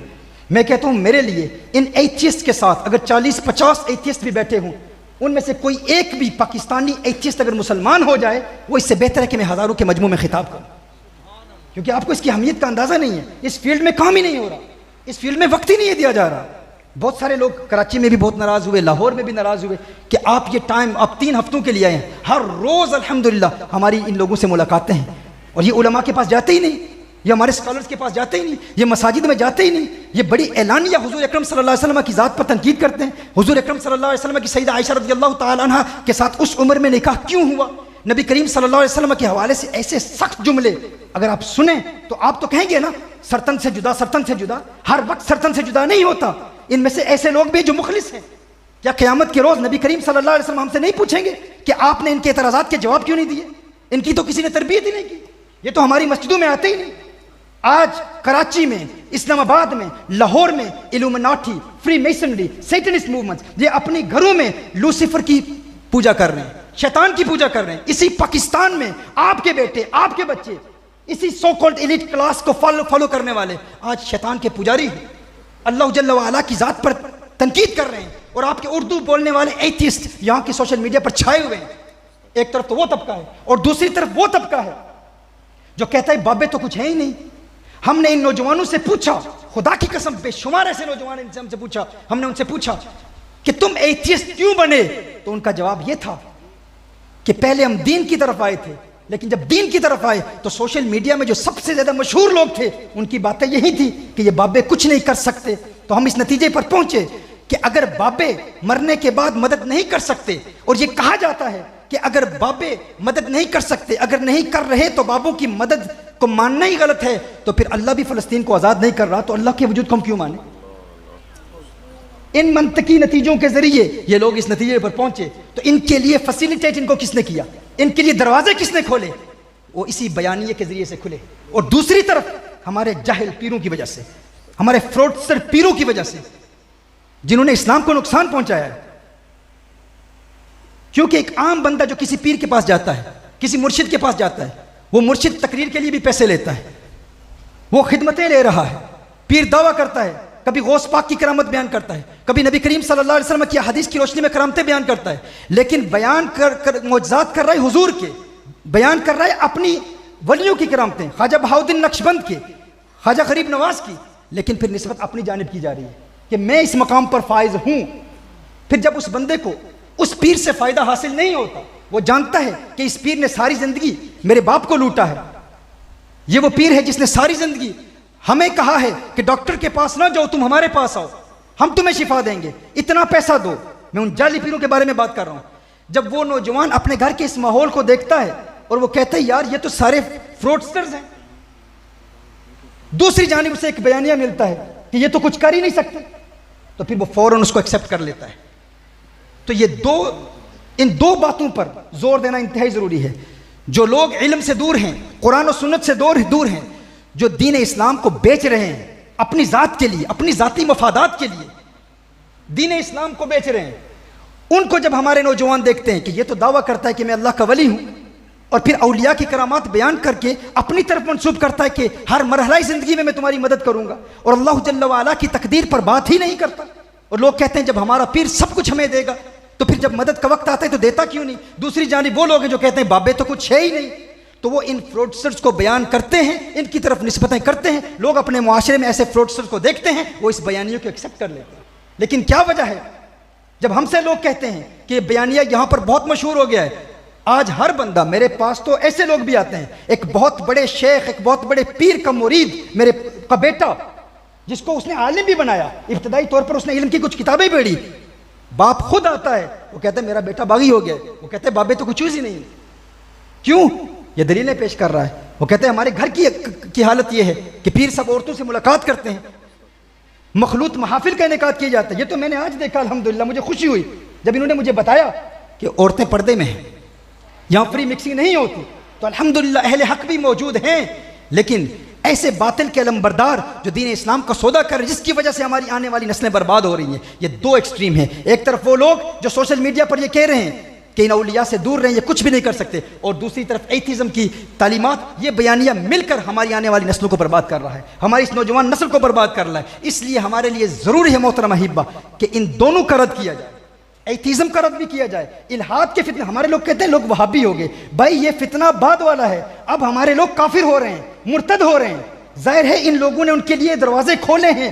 लेकिन ये फितना 2019 में मैंने कराची के मुफ्तियान किराम और लाहौर के मुफ्तियान किराम के लिए एक बहुत बड़ा आर्टिकल लिखा था कि तुम्हारा तो इनसे राब्ता ही नहीं है, ये तो मस्जिदों में आते ही नहीं है, इनकी पर्सनल गैदरिंग्स में हमें जाना पड़ता है, इनके लिबास में मलबूस होकर इनकी बातें सुननी पड़ती हैं। मेरे नज़दीक अल्हम्दुलिल्लाह इस फ़कीर के हाथ पर बेशुमार गैर मुस्लिम इस्लाम कबूल कर चुके हैं, लेकिन वहाँ के गोरे को इस्लाम की तरफ रागिब करना आसान है। अमेरिका के लोगों को, क्रिश्चियंस को, यहूद को, एथिस्ट को, लेकिन पाकिस्तान का वो नौजवान जो अपने आप को एक्स मुस्लिम कहता है, फॉर्मर मुस्लिम कहता है कि मैं पहले मुसलमान था, हमारे यहाँ तो पता ही नहीं है कि किस हद तक वो फितने फैला रहे हैं, इनको मुसलमान करना बहुत मुश्किल है। तो सिर्फ ये बयानिया कि हम उनको कत्ल कर देंगे, गुस्ताखे रसूल की ये सजा है, हाँ सजा है, कोई इसका इनकार नहीं करता, लेकिन उनको हमने क्वालिटी टाइम भी देना है। पहले उनके एतराज़ात के जवाबात तो सीखें। अफसोस तो इस बात का है कि दरस निज़ामी का फारुग व तहसील आलिम भी वही अकायद की पुरानी किताबें, यकीनन वो ज़रूरी हैं। जब आपके अंदर इस्तेदाद है, जब आप इमाम तफ्ताज़ानी को पढ़ सकते हैं, जब आप शरह अकायद को पढ़ सकते हैं, जब आप इमाम नसफी को पढ़ सकते हैं, जब आप निब्रास को समझते हैं, तो क्यों नहीं आसान ज़ुबान में उनके एतराज़ात के जवाबात तैयार करते हैं, जिस तरह हम इंग्लिश में कर रहे हैं। यहाँ पर इस निसाब की ज़रूरत है कि आम फहम अंदाज में इस्लाम पर किए जाने वाले एतराज़ात और इल्म कलाम की वो सारी बहसें, उनको हम आम जुबान में पेश करें ताकि इन लोगों के एतराज़ात के जवाबात दिए जाएं। उसके लिए ये वो महकदा तरबियत है औलिया का, जिसकी वजह से पूरी दुनिया में इस्लाम फैला और अल्हम्दुलिल्लाह आज भी इस्लाम फैल रहा है। अल कहरु लि आदाइल्लाह, यहाँ से बात आगे चली गई। सैयदना उमर फारूक रज़ियल्लाहु ताला ने फरमाया अस्सुहबतु लि औलियाइल्लाह और अल कहरु लि आदाइल्लाह, अल हिफ्ज़ु लि हुदूदिल्लाह। और उस्मान गनी अर्ज़ करते हैं इफ़शाउस सलाम, इत्आमुत ताम, खाना खिलाना। और उस्मान तीसरी पसंदीदा चीज़ क्या है? उस्मान गनी अर्ज़ करते हैं या रसूलल्लाह सल्लल्लाहु अलैहि वसल्लम, मुझ उस्मान को रात की इबादत से प्यार है। रात के वक्त जब लोग मीठी नींद सो रहे हों, उस्मान उस वक्त अल्लाह की बारगाह में सजदा करना पसंद करता है। और फिर मौला अली साहिब जुल्फ़िकार हैदर कर्रार अली मौला, वो अर्ज़ करते हैं या रसूलल्लाह सल्लल्लाहु अलैहि वसल्लम, मुझ अली को भी तीन चीज़ों से प्यार है। हे अली, तेरी तीन पसंदीदा चीज़ें क्या हैं? अली कर्रमल्लाहु वजहहु करीम फरमाते हैं या रसूलल्लाह सल्लल्लाहु अलैहि वसल्लम, अद्दर्बु बिस्सैफ, अद्दर्बु बिस्सैफ, गुस्ताख की गर्दन हो अली की तलवार हो, गुस्ताख की गर्दन हो अली की तलवार हो। ए अली, दूसरी पसंदीदा चीज़ क्या है? मौला अली करमल्लाहु वजहहु अर्ज़ करते हैं या रसूलल्लाह सल्लल्लाहु अलैहि वसल्लम, अस्सौम बिस्सैफ, मैं अली चाहता हूँ कि गर्मियों के लंबे दिनों के रोज़े रखूँ, अपने नफ्स को मारूँ, नफ्स को मारूँ। यानी वो रोज़े नहीं जब सर्दियाँ हों, बारिश हो, ठंडक हो ना, जब अरब के पहाड़ अंगारे बरसा रहे हों, सूरज हिद्दत गा रहा हो, ज़ुबानें खुश्क हो रही हूँ। अली को गर्मियों के लंबे दिनों के रोज़े पसंद हैं। ये मौला अली की तरबियत है, नफ्स को मारना, अपनी ख्वाहिशात के ख़िलाफ़ काम करना।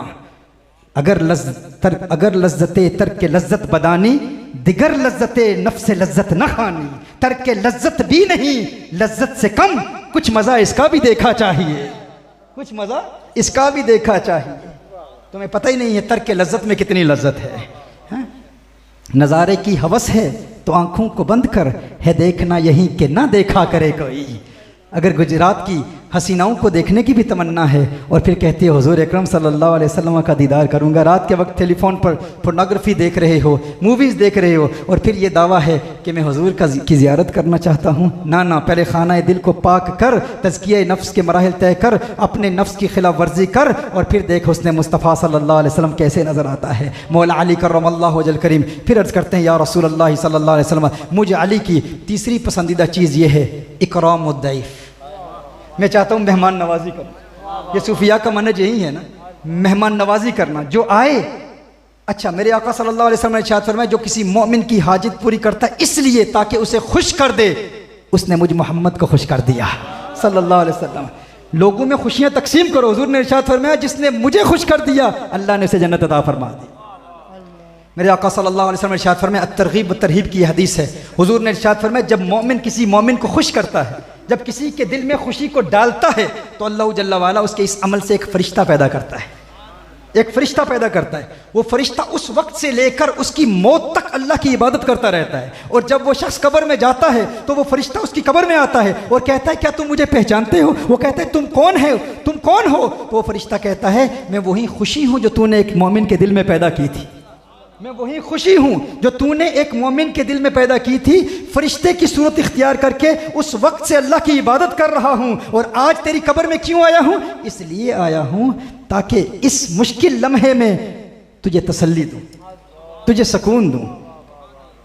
यानी जब तूने मोमिन को खुश किया था, आज तो अगर गमगीन है तो तुझे खुशी दूँ, और आज कब्र में तुझे जन्नत तेरा ठिकाना दिखा दूँ।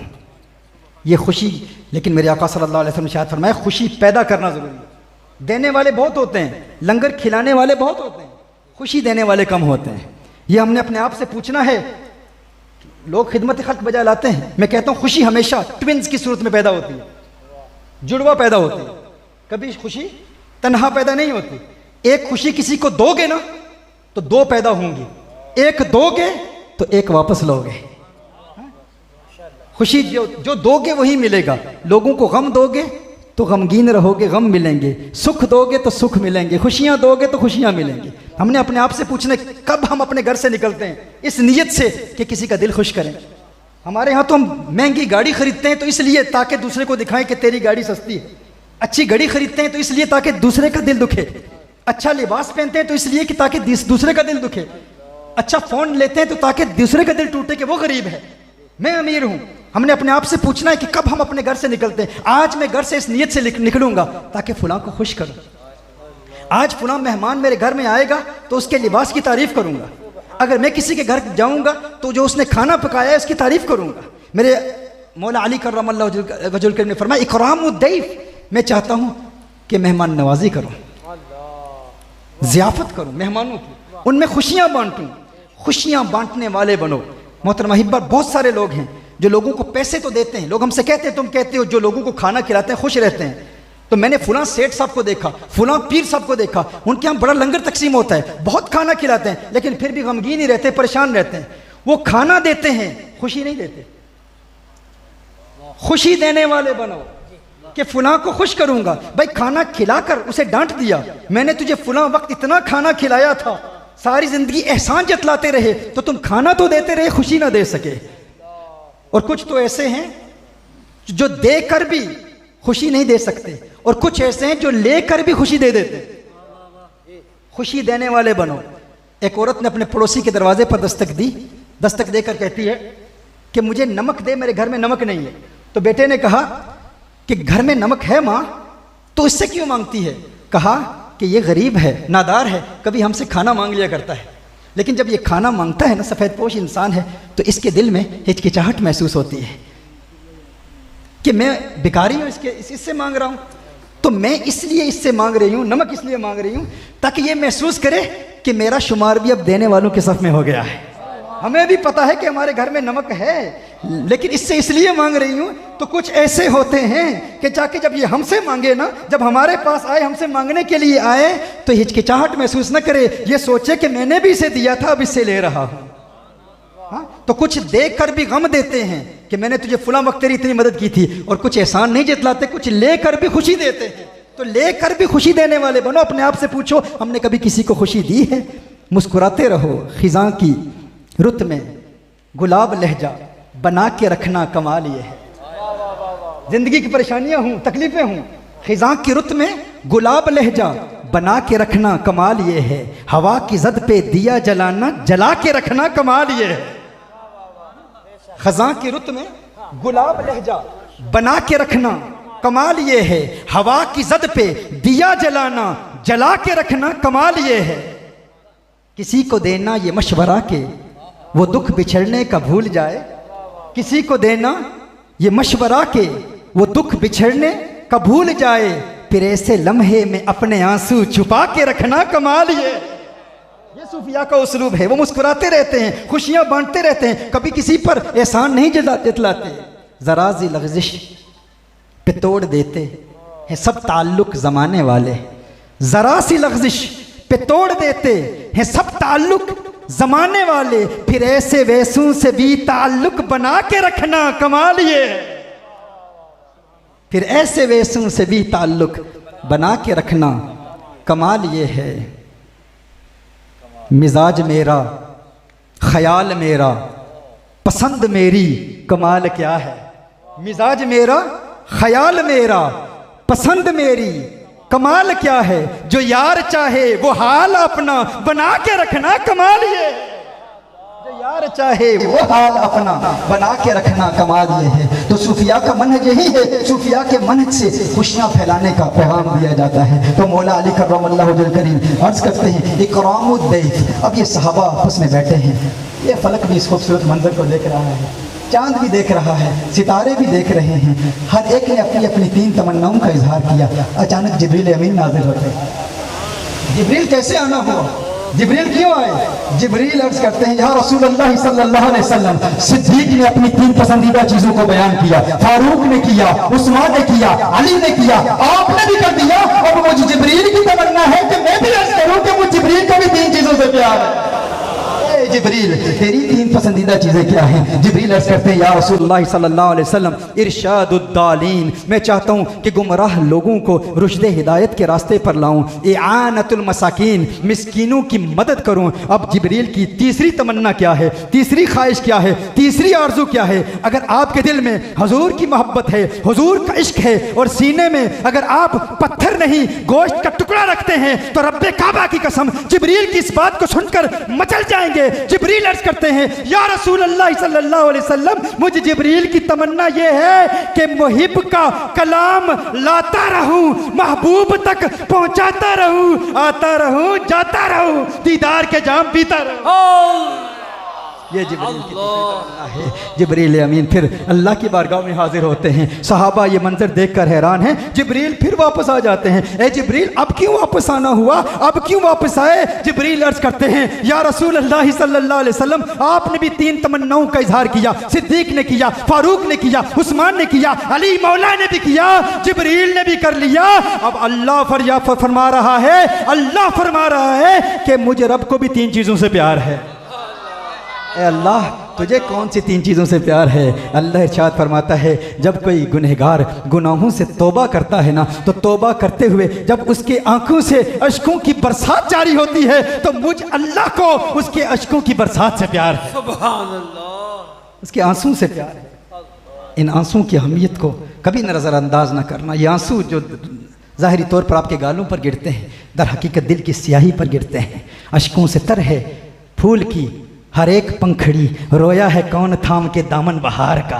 ये शेर मुझे उस वक्त याद आया जब आपने शाह विलायत अलैहि रहमा के बारे में बताया कि सजदों में किस तरह वो रोया करते थे, किस तरह वो रोया करते थे। ये रोना ये इन्हीं बारगाहों से हमें मिलता है। अल्लाह जल्ला वाला को दूसरी पसंदीदा चीज़ सबसे ज़्यादा दूसरी किस चीज़ से प्यार है? अल्लाह जल्ला वाला इरशाद फरमाता है कि जब भूखा भूख पे सब्र करे तो रब को उसके सब्र से प्यार है।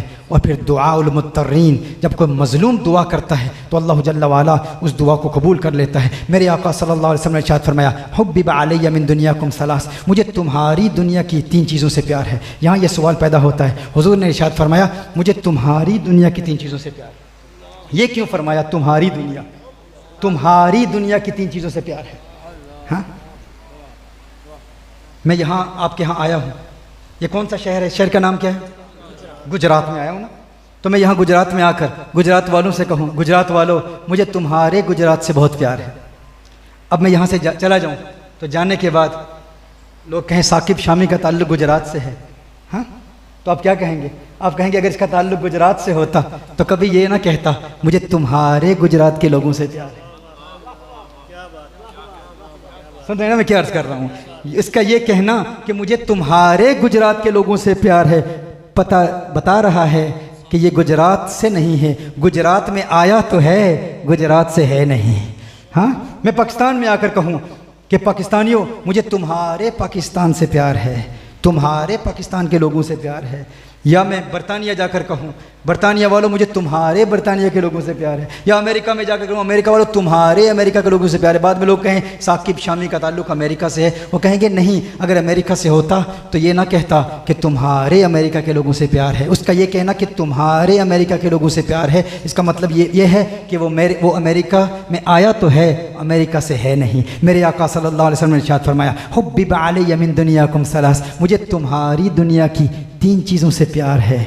अब कोई कहे हुजूर हमारी तरह हैं, हुजूर की असल हमारी असल है, हुजूर की मिट्टी हमारी मिट्टी की तरह है, हुजूर अकरम सल्लल्लाहु अलैहि वसल्लम हम जैसे बशर हैं, हम कहते हैं जो बशरियत का मुनकिर है वो काफिर है, हम हुजूर अकरम सल्लल्लाहु अलैहि वसल्लम को बशर मानते हैं, हुजूर की नूरानियत को मानते हैं, लेकिन हुजूर की हकीकत का इदराक इंसान के अक्ल फ़हम से मुमकिन ही नहीं, इंसान उसको समझ ही नहीं पाता। तो हुजूर का ये फरमाना कि मुझे तुम्हारी दुनिया की 3 चीज़ों से प्यार है, ये बता रहा है हुजूर इस दुनिया में आए तो हैं, इस दुनिया से है नहीं, इस दुनिया में आए तो हैं, इस दुनिया से है नहीं। वो कहाँ से आए और किधर गए? वही है अव्वल, वही है आखिर, वही है ज़ाहिर, वही है बातिन, उसी के जलवे, उसी से मिलने, उसी से उसकी तरफ गए थे। न हलीम बेद खुला है ये, न मकाम चूनो चरा है ये, तू खुदा से पूछ वो कौन था तेरी बकरियां जो चरा गया।